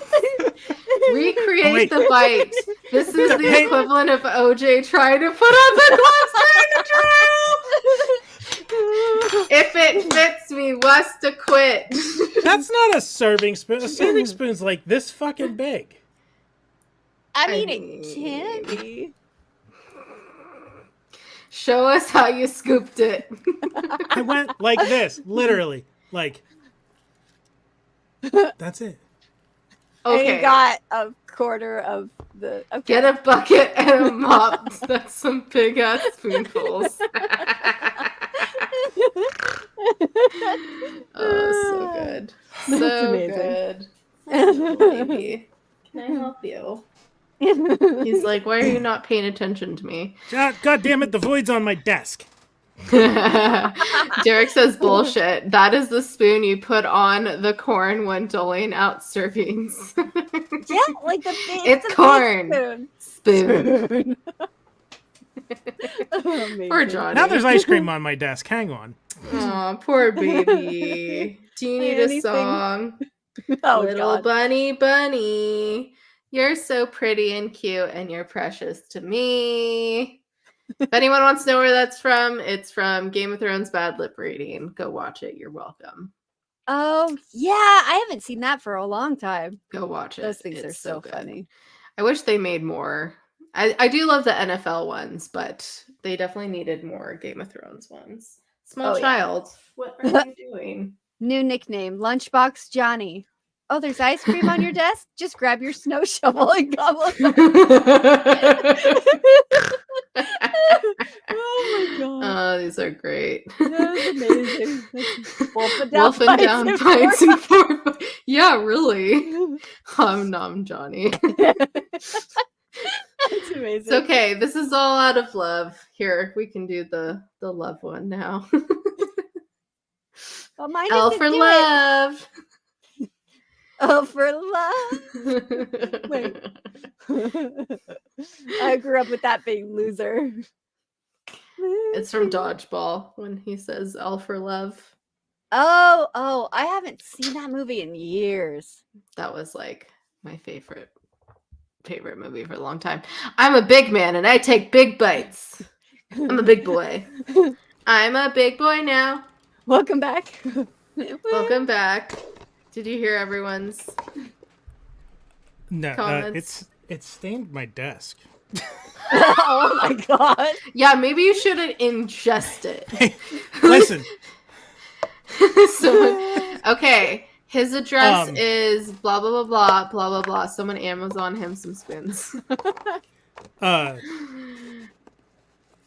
thoroughly advise you not to eat that ice cream. Yes. These are the sacrifices that we make. Regardless, 5 days. Even if you're like, even if you ate the whole thing, 5 days is a long time, right? How have they not been sued? I don't know. Here's the triple decker. Vanilla and butter ice cream with a maple ribbon waffle and chocolate peanut butter candy. Yeah, that sounds so good. Slaps. I'm gonna need me some of that. Bites. Bun bites. Dusty bun bites. It should have been the Dusty Bun Bites. That would have been perfect for this. This was really good. Because the cinnamon bun bites were really good.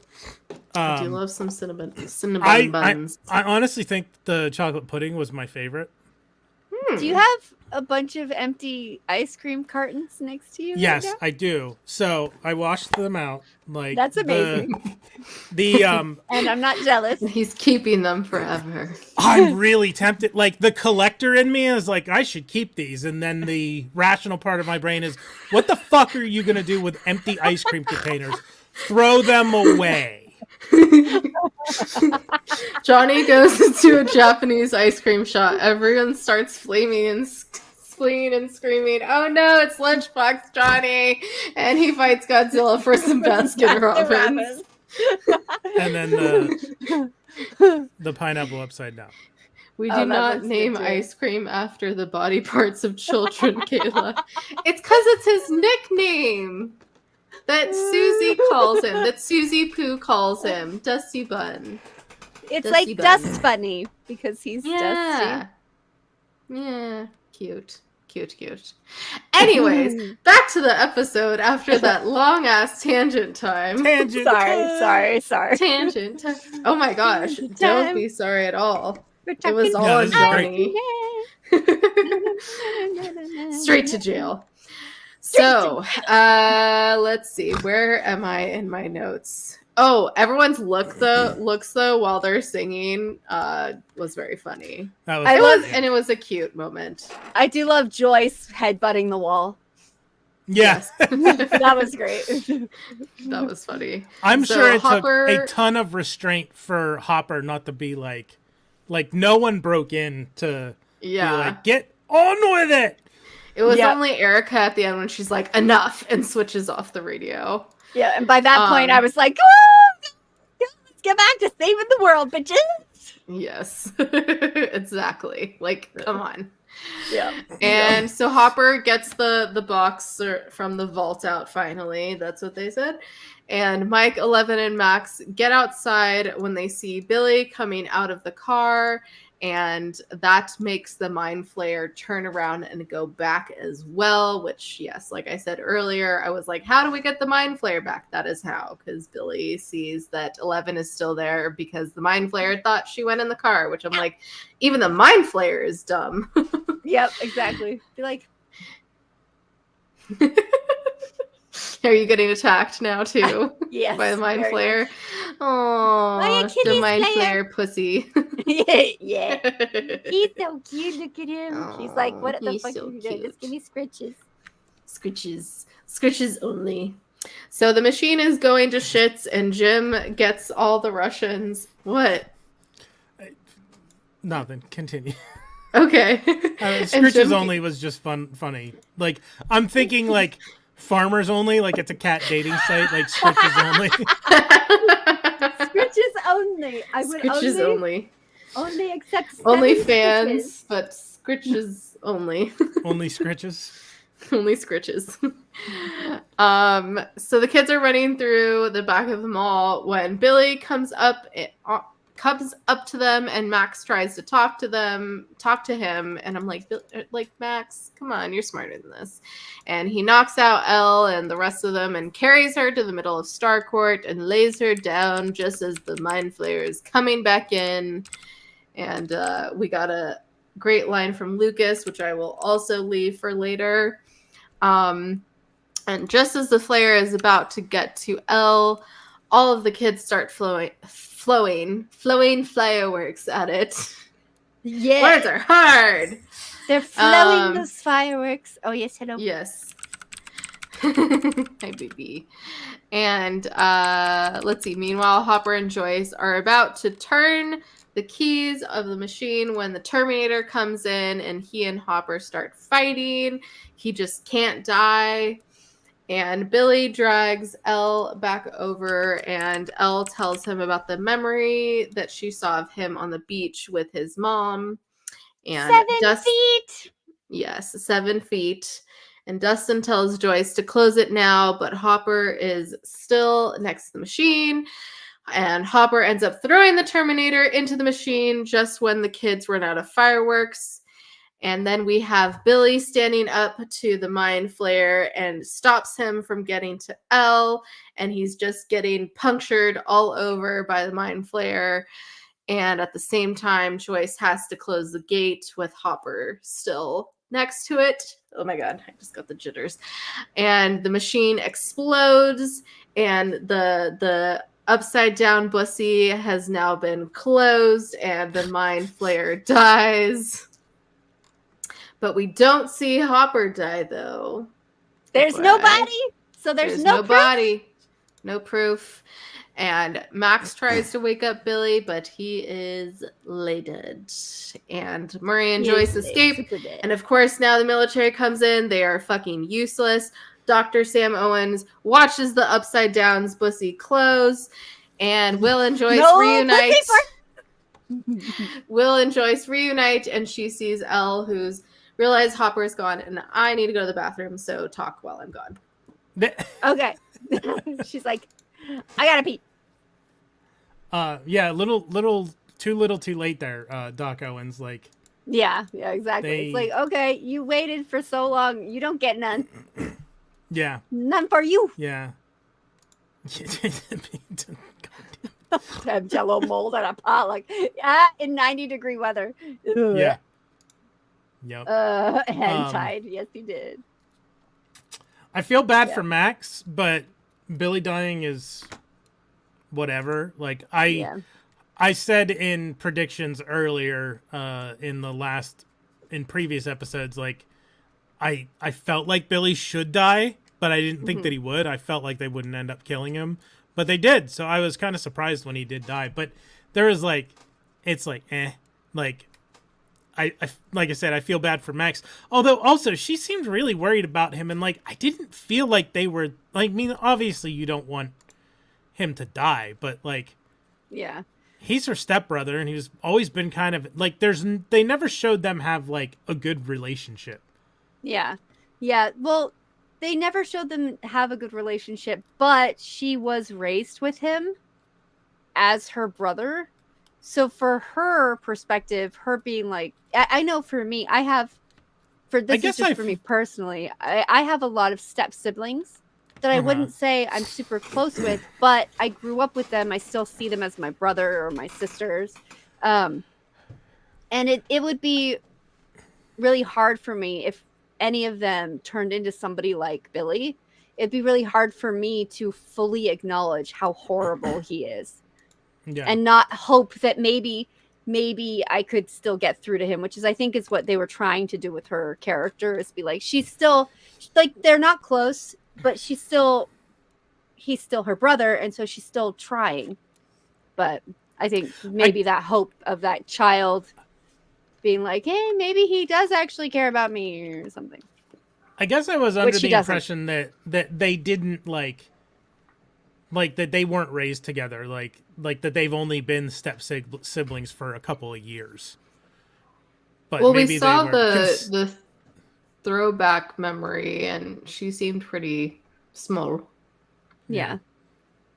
But I will say gingers do have souls, which is why she's so upset at him dying. There's proof right there. Yeah, it was just did you had your headphones on, so you heard? Yes, I did. Right? I heard everything. I heard every little thing. I think it's partially that, like, I think there is a lot that we didn't see between them. Obviously, like, I especially post the scene of her Max fixing up Elle's leg and, you know, kind of reminding us that, like, you know, they've been through a lot with their stepdad. I think, you know, shared trauma, which is also mentioned in these episodes, you know, does bring you together in a way. And I think there was probably times where Billy probably protected Max from his dad, you know. Yeah. But like, we, you know, don't really see that. But I think there was a lot, that we didn't see. And, you know, I think Billy deep down, you know, loved Max, but didn't show it as we saw. But I think, you know, there was probably a lot of stuff that happened. So, yeah. Allison. As a ginger, we do have souls. I've collected at least 17 more than the one I rolled out of the factory with. Very well done. Yeah, very well done. Very good. Very good number. Don't even Hopper and Joyce talk about, am I thinking of it, like shared trauma, and one of them was like, what's a little more? Was that this? I think so. They have, and then Nancy and Jonathan. Yeah, that was Nancy and Jonathan. They say shared trauma, what's a little more about bonding. That's what it was. Yeah. Well, I think with Max and Billy, at least on Max's side, they're trauma bonded due to the abuse that they've both been through. That's part of the reason Billy's so fucked up, is because he was trying to emulate a piece of shit. And Max is not. She's trying to be different. But it's like, I think for me, with that whole thing, it was really well done. The guy who plays Billy did a great job. I have my issues with Elle, so I won't get into that. But I think it would have been more emotionally powerful for me, just for me, this is personal opinion, if Max had been a little more involved emotionally, or because it's why a lot of people, trauma bonding is a reason why a lot of people stay in abusive relationships, is because they're miserable, they're unhappy, they hate, love each other, but they're stuck. They can't pull away from that. So losing somebody that you have been trauma bonded with can be extremely traumatizing, especially if they're forced away. There's always that hope, the thoughts behind, like, he's my brother. Maybe one day he'll come around, which is why I think they tried to show her talking to him. Billy, it's me. It's your sister. I'm your sister. And nothing works because as they show in all of his interactions with Elle, he does not give two shits about Max, even remotely. Like, he might say it at one point, but they don't do anything in the show to show it whatsoever. Yeah. Like, especially in the finale here, where I was just hoping for a little thing, a little something. Like, Elle could have been like, hey, I see in your memory, your happiest memory is this. And then maybe add one other happy memory where he first met Max as a child before his dad or the father became a piece of shit. Something like that to show that he did have a connection with her, even if it was just a small one. I mean, they do show a very, quick memory of him meeting Max. Yeah. But shoved like, that's in between. It. Yeah, exactly. It's like a flash. If you blink, you'd miss it. Kind of thing. It's like how Johnny trauma bonded with the ice cream. Yes. We've lost Johnny. Exactly. That trauma bond right there. And that is the strongest trauma bond anyone could ever have between ice cream and Johnny. Yeah. And I think you definitely have a point with people in abusive relationships still not being able to get out of them. Because his racism he was fucked. He needed to die. Oh, yeah. Sorry, I didn't mean to cut you off. I got distracted. That's right. Yeah, can't forget the racism with that. Yeah, no. But I think that's definitely true with Max because, Billy did treat her like shit. And I've seen a lot of people who have had other people in their lives treat them like shit, and they will make excuse after excuse for them. And if you try to show them to their face what like a piece of shit they are, they're just like, no, that's not true. And unfortunately, that is a very real thing. And I've experienced that firsthand with the family, and it sucks, especially when it involves your parents. It's just like, how do you not see that this person was a piece of shit? It's crazy. Or there's like this part of you where you do know, but you can't acknowledge it. And it's like Max knew that he was a piece of shit, just like they both knew that their dad was a piece of shit.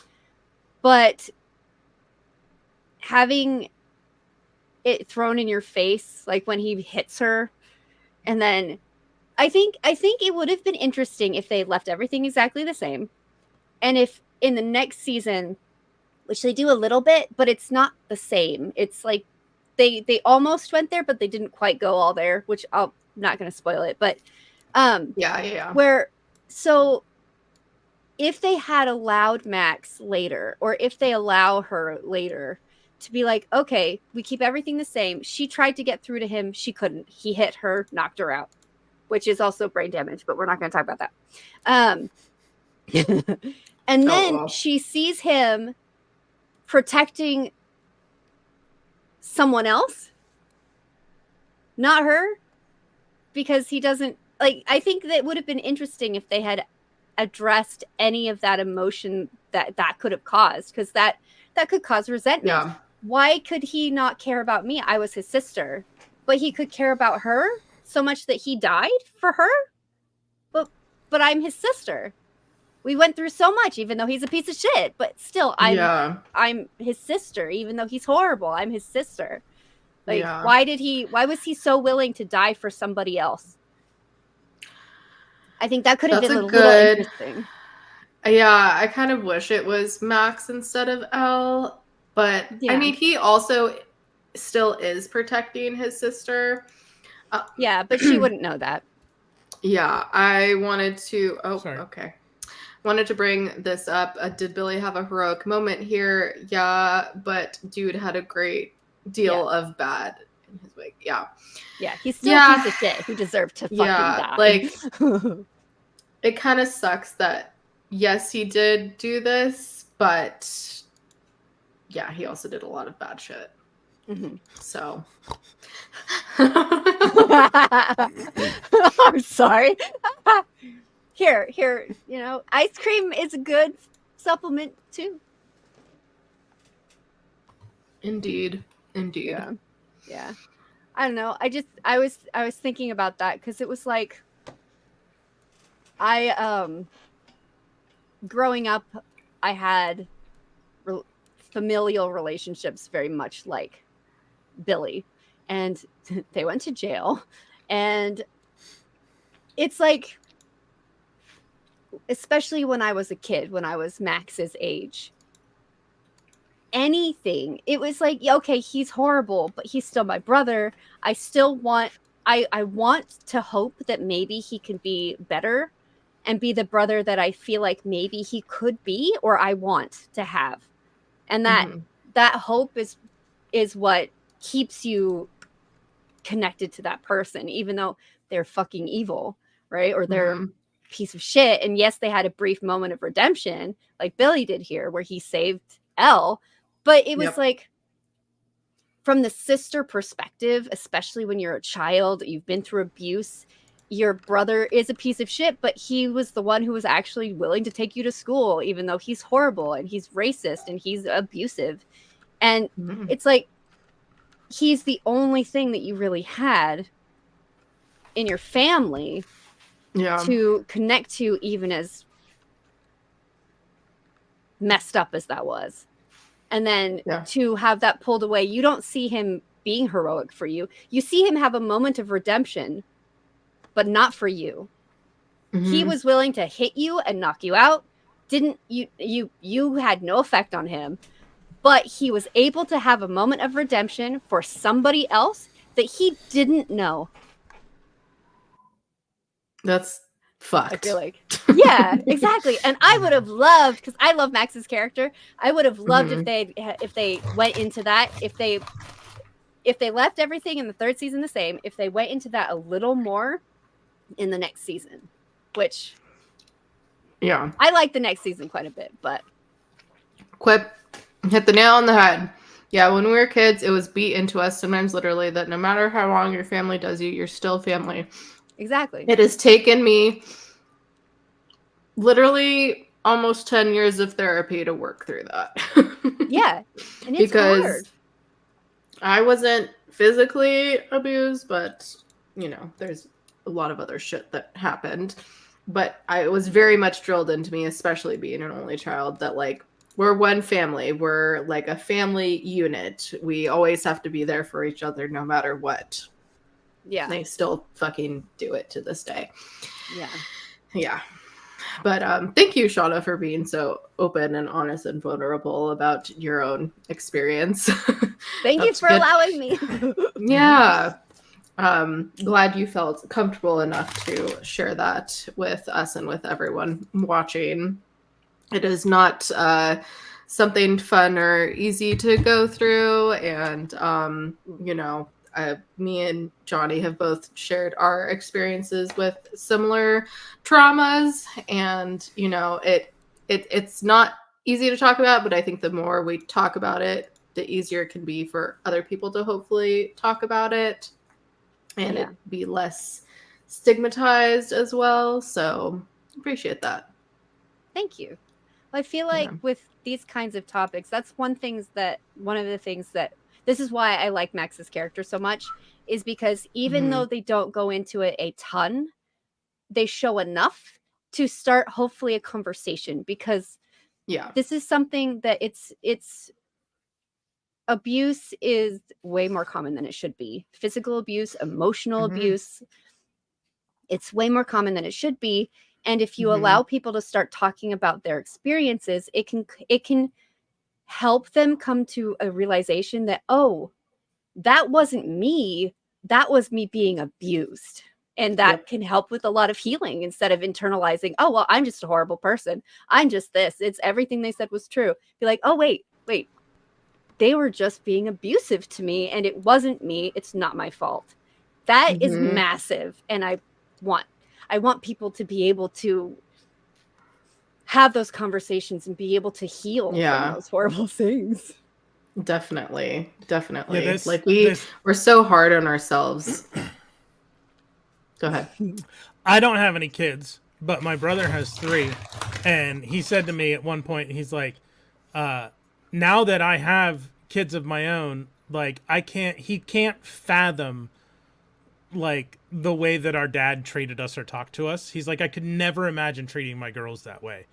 Like, that's the thing that, you know, he can't understand where he would come from and how anybody would treat their kids that way. So Quip is 100% here. Yeah. You'll understand when you have kids. Yeah. Understand that you fucking sucked. Yeah, exactly. Don't become your parents.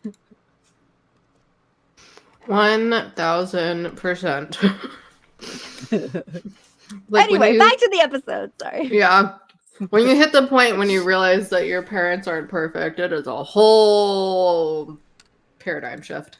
Yeah. All right. Yes. Back to the episode as I swallowed the Sour Patch Kid.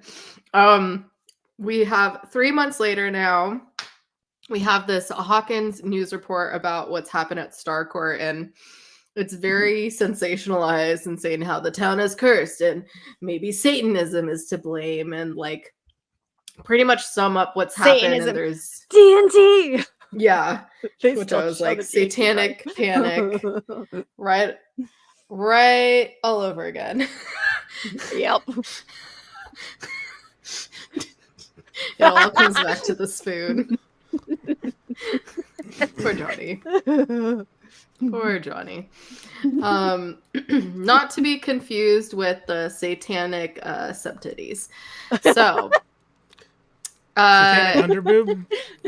I call them lady? sub-titties, remember? Yeah. Satanic subtube. Sub-titties. Subtube. Okay. So we have Steve and Robin arrive at a family video to get jobs, and Steve can't even name 5 favorite movies. Meanwhile, Robin talks to Keith, who apparently they went to school with this guy who also worked at the arcade last season. So he's changed up jobs a bit. And she's telling Keith how Steve would bring in all of these hot chicks and he can essentially take the leftovers. And at the buyers, everyone is helping them pack. And Lucas and Max are making fun of Dustin by singing Never Ending Story, which I was like, this is 3 months later. They're still doing this? Yep. I mean, I guess it takes a while. I guess so. And then we have Jonathan and Nancy have a heart-to-heart and say goodbye to each other. Meanwhile, Elle is packing up and tries to move the teddy bear, but it still doesn't work. And Mike says that her powers will come back, and they talk about their future visits with each other. I know you want to say something, Johnny. Let me finish the scene. Just as Elle is leaving, we find out that she heard Mike say he loves her, and she says she loves him too and kisses him. All right, go, Johnny. Nancy and John, like, are they not, like, are they still, like, they're adults at this point, right? Like, they're basically 18? They're both 17. They're gonna be seniors. They're gonna be seniors. Okay. I was gonna say, like, you can just move. Like, you don't have to, like, Jonathan doesn't have to move to wherever they're moving. Like, I don't know. Okay. But if they're both 17 and gonna be seniors in high school, then I understand that more. But Jesus Christ, that's shitty, Joyce. Hang out one more year. Yeah. I know. I don't get it. Not even a full year. Like, it's 4th of July. I mean, so school's going to start, like, in a month. Like, 9 more months and you can go. Yeah, but Hopper's gone and he was the only thing keeping him around. keeping her around. That is true. Mm-hmm. Yeah. Not wrong. Not wrong. But I don't know. I feel like her decision was kind of weird. I feel like it was just the writers trying to change up things for next season and have more places to shoot. I'm still going back to the love triangle thing there. Who knows? This opens it up for that. I'm just saying, because Steve is still there. Jonathan's gone. Very unhappy about this. Jesus Christ, you guys.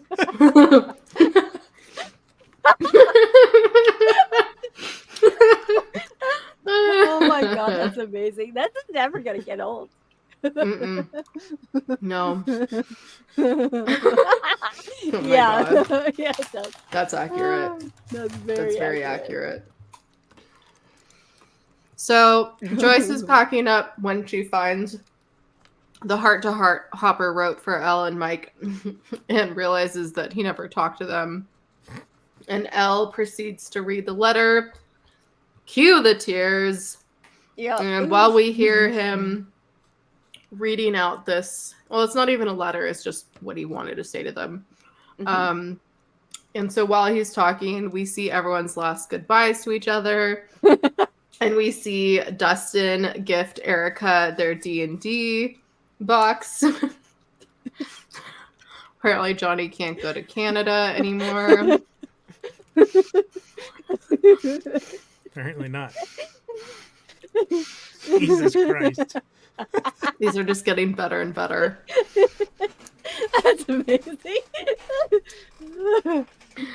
Sorry. And that's the end of the episode. Or is it? It's not. We have a mid-credit scene taken after Marvel here.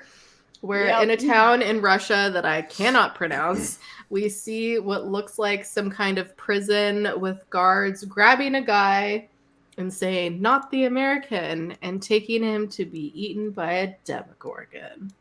Dun, dun, dun. Demogorgon. Dun, dun, dun, dun. Sorry, Yes. It also looked, I thought it was a demo dog at first, and then it stood upright. Like, it crawled into the thing like a demo dog, and then it stood fully upright. Yeah. It went from 6 to midnight real quick. There was a time jump. Mm-hmm. Aliens So, have abducted us. What did you think, Johnny? Your first time watching this. I mean, I enjoyed it. Hi, Ralph. Right as all the spoilers end for the show that he won't watch anyway. But Perfect time. Silly Ralph. Tricks are for kids. I'm really glad that I predicted the Susie thing right on the nose. I'm glad that despite all the shit I'm getting in the chat, I'm glad that I went and got the ice cream because the ice cream was really good, except for the void. Hashtag never forget. Hashtag never forget. Ice cream. Wow. Quip. We have the same brain cell, apparently. It's amazing. That's so funny. It's 2059, 2059, and children at Camp Crystal Lake hear the story about the Spoon Man. Your ice cream isn't safe. That's a good song. Soundgarden, Spoon Man. That's gonna be the theme song now. That's I think I amazing. lost my train of thought. Thoughts on this season as a whole? I'm sorry, reading the comments. It was good. I liked it. I'm anxious to start season 4. I'm trying to think. I know. I don't know how we're gonna wait because I want to watch it now. Yeah. Well, I can. You can't. Yeah.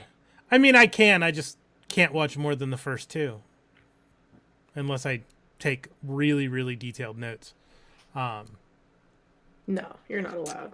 Okay. You can't watch the first 2. I forbid it. Not today, Satan. Not today, I can't think of anything Satan. else off the top of my head. Do we want to do lines and moments from the episodes? Sure. We can do that. So let's see. For episode 7, my first one that I took down was he said he was going to kill all of you. L. Well, that's nice, Max. Yeah. That's a good one. That was funny. The only one I specifically wrote down is when Joyce kicks the mayor in the balls. In the background, there's this dude that yells, "Yeah, lady!" Oh my god, I didn't even catch that. That's funny. Yeah, I just thought that was hilarious. That's funny. I really liked and these aren't. I mean, as I said, I went through and made sure I documented all the cereals that were on the shelf.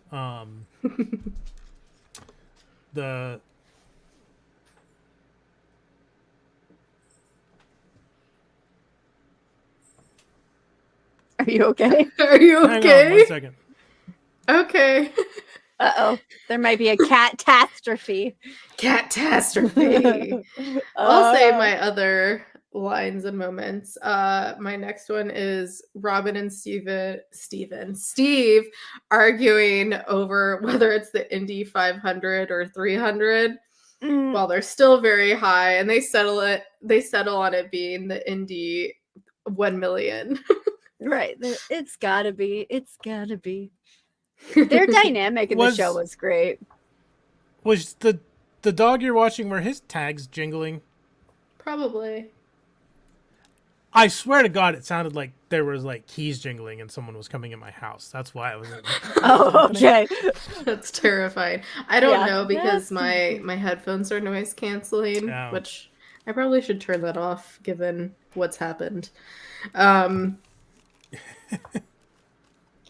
Dog, I can't call your name while I'm streaming. Is Dog. it shit? Is it something offensive? Woo! No, just Kayla is very diligent about privacy. Oh no, that's good. I was just hoping. Here, I'll mute and yell the name. Yeah. Okay. There you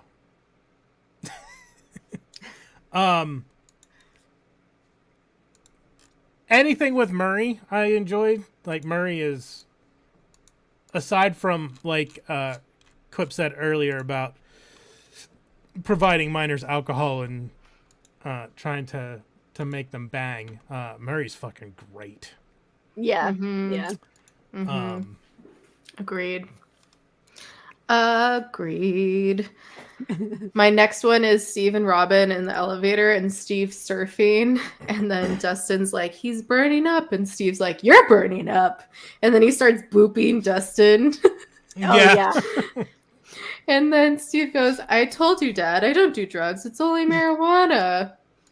And then Robin's line of, we all die, my strange little child friend.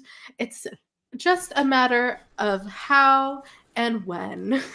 Yep. That was a great line. So good. So good. I feel like Robin got a lot of the good lines this season. Yeah, she did. As she should. And then, when they go to the movies and they're all sitting down and everyone's just like shushing each other. Yeah. That was great. It was funny.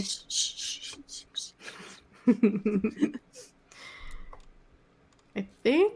Oh, I have a couple more for episode 7. Do you have any more? I don't have anything off the top of my head. Okay. For 7. I love.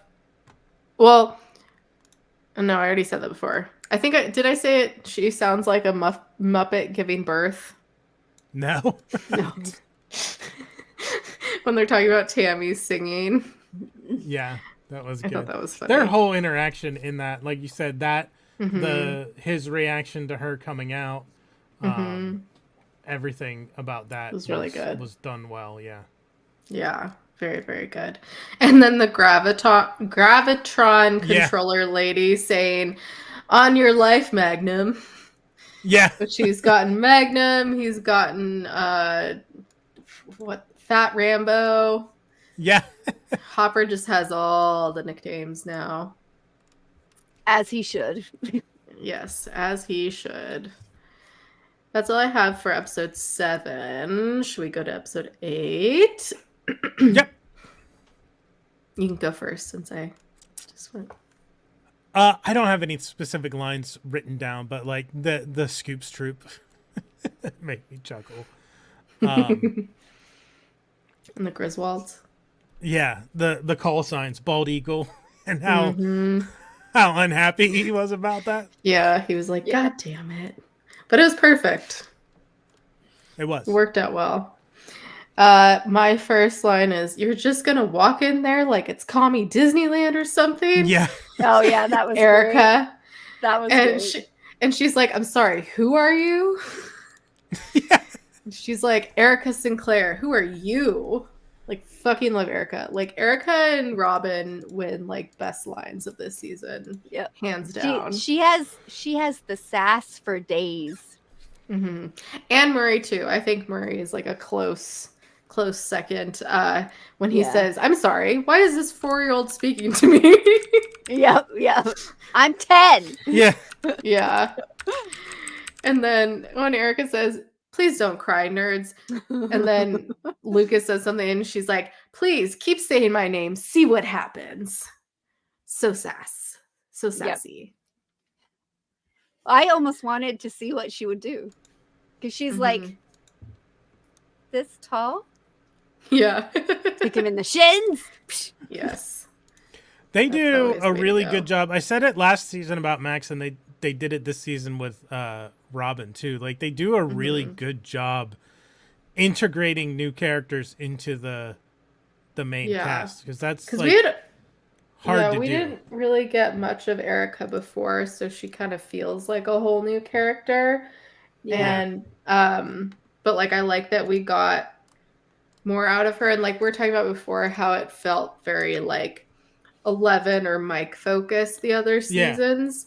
This one definitely was a little more spread out between all the characters, and we got to get more of a focus, like, you know, on the new characters, on, you know, on Max, on Robin, on Erica, on Lucas, like, so that was I think that's what they did really well with this season for sure. My next line is, "Steve's her daddy now." He's talking about the Todd Father car. Todd Father.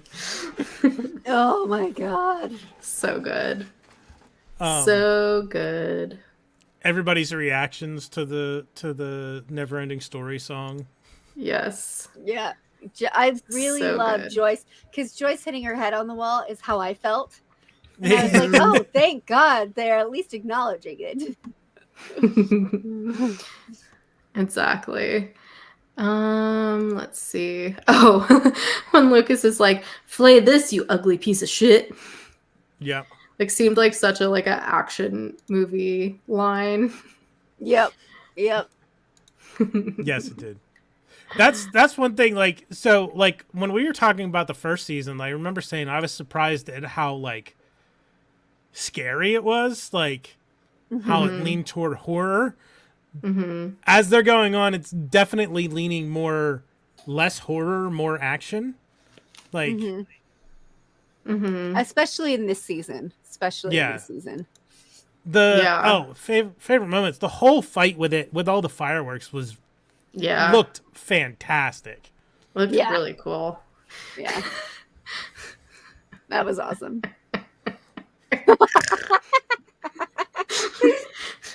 I love how like you didn't really do anything to the ice cream, but it's become that. Yeah, it has. Just everybody, it's snowballed at this point. It's a fucking avalanche. Yeah. Oh, and I did like, you know, how, well, Eleven's reading the, you know, speech that Hopper wrote, but Hopper's saying it to like, you know, go over all the scenes at the end. I really liked that. It was a very, very sweet moment. But yeah, so do you think Hopper's dead, Johnny? I know he's not.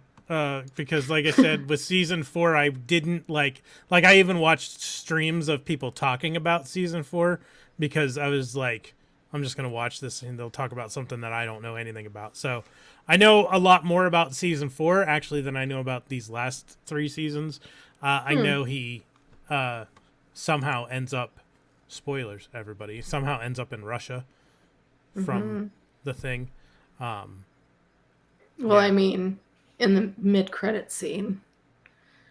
Well, we didn't see him though. They said the American, but the American could be anybody.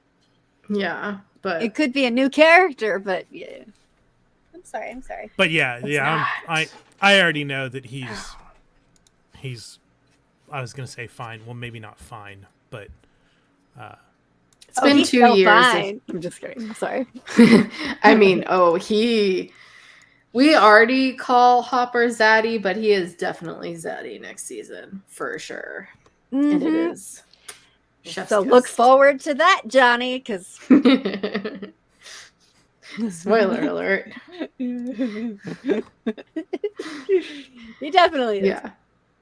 Yeah. No, it's just Johnny spoiling himself, essentially. Well, I did it back when I was like, I'm probably never going to get around to watching this before I had a YouTube channel. So I was just watching people talk about, because everybody was like, oh, it's the new season of Stranger Things. So I was just like, fuck it, I'll put this stream on and listen. Tisk tisk. Somehow Palpatine returned and he brought Hopper. Yes, he did. He did. He did. So it's hard to give predictions for next season because I know some stuff. I know some major stuff. So what do you know? I know Will comes out, if I'm remembering correctly. Hopper's not dead, he's in Russia. God damn it.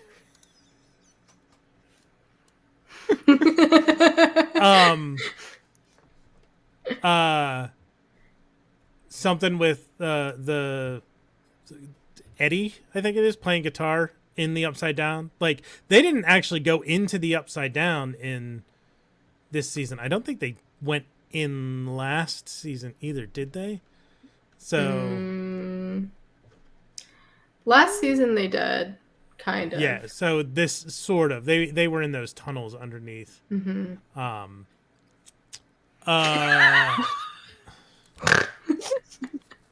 Hopper had to escape the Russian prison after sharing a cell with the Void Violator, LJ. Yes. You're damn right. Yeah, Eddie's amazing. You're in for a treat. Yeah. We'll have to see. I know he asked about being on an Eddie episode. Seanna, we'll have to get you and Chris on at the same time. Yeah. Oh, that'd be awesome. 4. Yeah. We did have someone ask about specifically that one episode. Kyle asked for that one. But, I mean... Hold on. Yeah. Whisper it to me quietly. Which one? Johnny, cover your ears, where he plays the guitar. Okay. Damn it! Because I like that too, but I understand. I know. He did ask first. Okay, you're good. No, that's perfectly fine. Yep, I understand. Sorry, Johnny. You're good. I only want 2 fights. I'm not letting that Johnny kid take 2 scoops out of me. This is great. It's gonna be because right now the schedule has us doing season 4 starting for October, because we'll do it right around Halloween. So it's gonna be a while, but for Halloween. Oh, I mean, October's my birthday month, so there you go. Perfect. That could be fun. Perfect. And you know how many episodes are in season 4? There are like 9, but the last, like, a lot of them are like lengths of movies. We could do an episode for each for that, since season 5's not coming out anytime soon. But we could talk about that later. Yeah. We'll figure it out. Why don't we do the That's what they said. I realize I did forget when that's what they said, so I'll just say it at the end. Yeah, because, well, that's good. That'll give each of us 2. Okay. So, Seanna will go first. Okay. Now I'm trying to find the line. Wait, did I add those? Yes, okay. Where is it? I just saw it and I was like, oh, okay. You're ready. Okay. Why do you 2 enjoy torturing me? That one was a big one, wasn't it? We're coming. How big is this thing? It's big. How much longer? Yay! Yay! Short but sweet. That's what they said. That's what they said. For season 3, episodes 7 and 8. Ooh, ding, ding, ding, ding. So before we do our spoilers without context, Seanna, why don't you tell everybody where to find you and what you've got going on? Oh, okay. So you can find me on Instagram at Seanna, SEANNA _lad, LADD. And also you can watch, if you have time and you want to, please do watch. We will be streaming. Luca Johnny will actually be our DM. Well, I don't know what's the term for Lucha. We decided sorry. It's Story Master. Because in Dungeons and Dragons, it is the Dungeon Master. And in World of Darkness, it's the Storyteller. So I meshed the 2 into Story Master. Perfect. He is our Story Master for season 2 of Thundered Veil. Yes, at Diced Thespians on Twitch. And we will be re-streaming season 1 starting July 6th. That's a Saturday. The stream will start at noon. We'll be doing the first 5 episodes on the 6th. We'll be doing the last 5 episodes on Saturday the 13th, followed by the premiere of season 2 on Monday, July 15th. And if you don't know what this is like, we have a clip for you to see. This is to set this up. The characters are, one of the characters played by Chris Rickabaugh. His character's name is Sharp Blackwood. His day job is in a bookstore, and they're having a party for the anniversary of the bookshop. So this is a clip from that episode. Even Sharp at one point will be like, "Hi, can I help you find anything?" Just checking things out, thanks. All right, well, here if you have any questions. Sure. I'll let you know. I grabbed that guy by the cuff and quietly whisper in his ear, "You ought to buy something, mate. Pick a book, any book, and put the money down." Do you have anything on weasels? Oh, you know what? They got everything here. I just grab a random book, the first book I see. Here you go, mate. This is your new speciality. Enjoy. What is the book? I don't know what the book is. I haven't even looked at it. It's a romance novel. Oh, here we go. It's a romance novel. Because Harlequin romance novel. that is just some of the fun that we have on the Sundered Veil.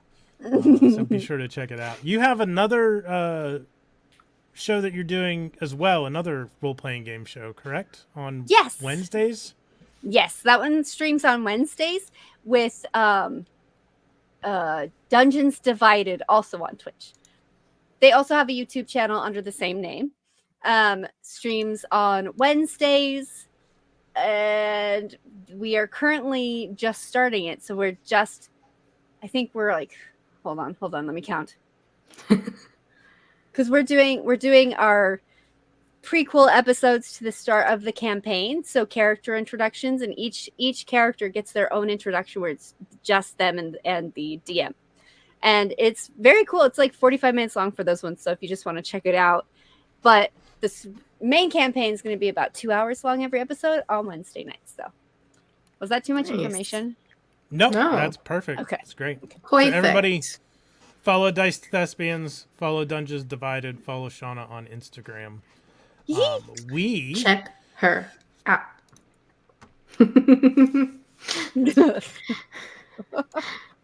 Thanks, Quip. We have next week, right? Yeah, next week will be the start of Lost. Oh fuck! Next I need Friday. to start watching. We'll be talking our about rewatch series. I have seen all of it. Johnny has seen through season 4 because someone got carried away and started it. I got sucked in. Yeah. But to be fair, this is not one where like we had to watch Pussy sucked you in. There's so many episodes. I had to watch ahead to get ahead to know, because if we're streaming on a week, I'm not going to be able to watch a whole season of Lost in a week. Like, I probably could, but that would be like the only thing I would be doing, and I can't do that. So, yeah, you have a week to start. We'll be doing the first half of season 1 next Friday, and the second half the following Friday. To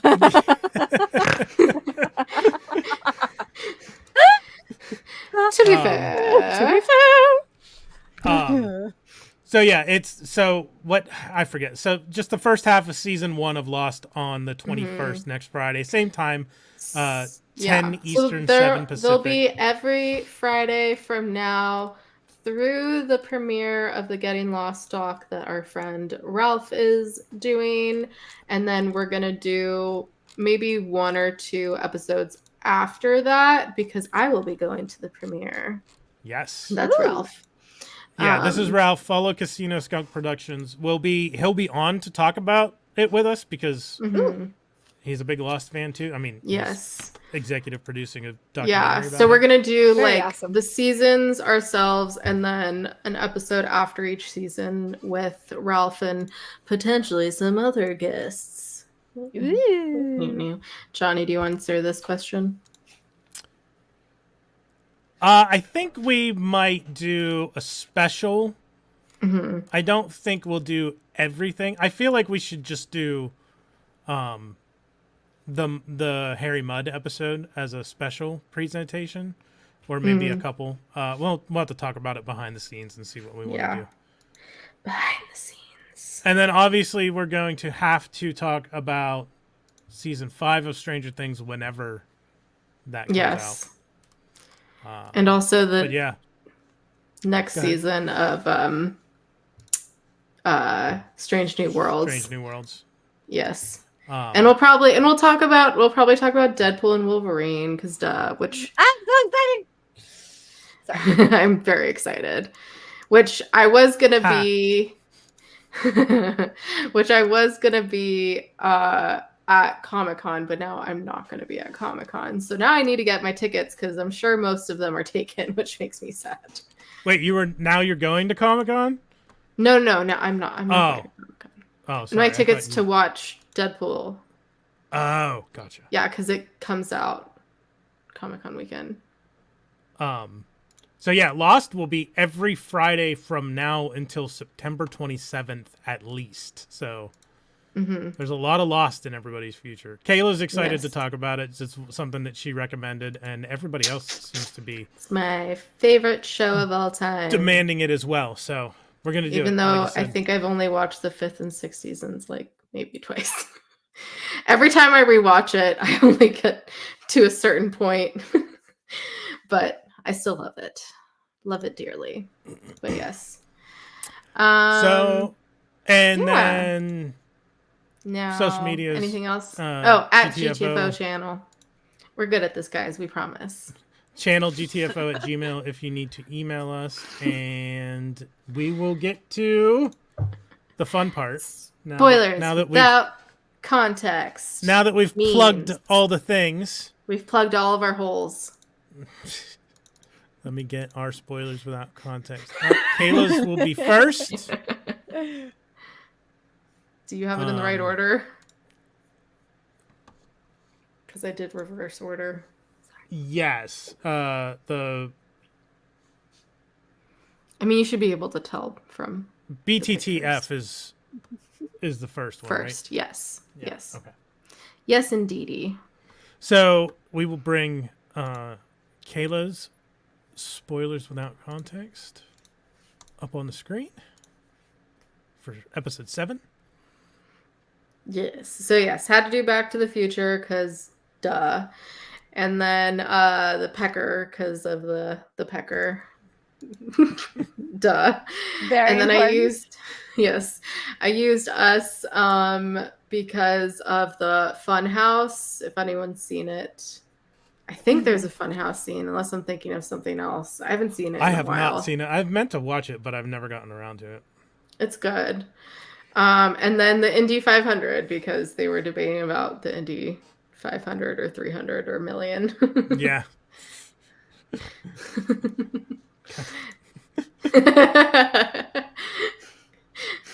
Ice cream is just always going to be a thing. Cope says there is a Funhouse in Us. Yes, okay.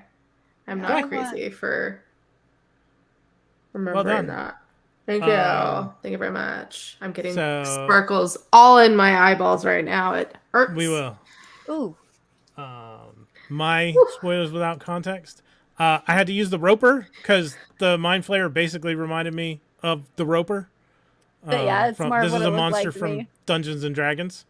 And I had to use the alien with the little extra again because the first 3 are all because of the Mind Flayer. When the extra piece of the Mind Flayer got cut off and started running away, so it made me think of Thing from the Addams Family, and then of course the DeLorean because of Back to the Future. Absolutely. Beautiful. I almost did the alien like with the baby coming out or the baby alien coming out of the stomach. I almost did that for one of mine. I decided not to. I should have done it though. Too bad. Alien is a great movie. Aliens is also a great movie. Oh, unrelated. Also, if you want to know what the thing with this is all about, go watch The Sundered Veil. Yes. Yes. And then you will know and you will learn to never question the bun bun. No. And then here are Kayla's spoilers without context for episode 8. So yeah, I had to do the Jurassic Park where the kids are hiding in the kitchen because when the kids were hiding in multiple places in the mall, it reminded me of that. And then the Griswolds because they were nicknamed the Griswolds. Yeah. Weathertop from Lord of the Rings because that's what Dustin nicknamed where Cerebro was. And Neverending Story because duh. Yes. Very good. Makes sense. Then we will bring mine for episode 8 up on the screen. I had to do Falcor. Falcor! Never-ending Story. I had to do Michigan because when Robin was like, we had to get ice cream. When she was talking to Keith, she's like, we had to get a shipment of ice cream from Michigan. Fucking Michigan. Yeah. That was funny. That was hilarious. The fireworks.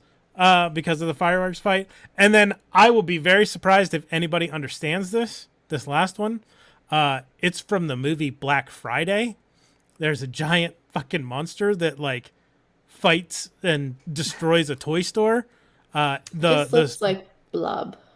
Yeah, that's kind of what the monster is. It's kind of just a blob of like malevolent Black Friday merchandise all clumped together. But the Starcourt fight with the Mind Flayer definitely made me think about that. So that's what I did. I can see that. Yeah. Hi.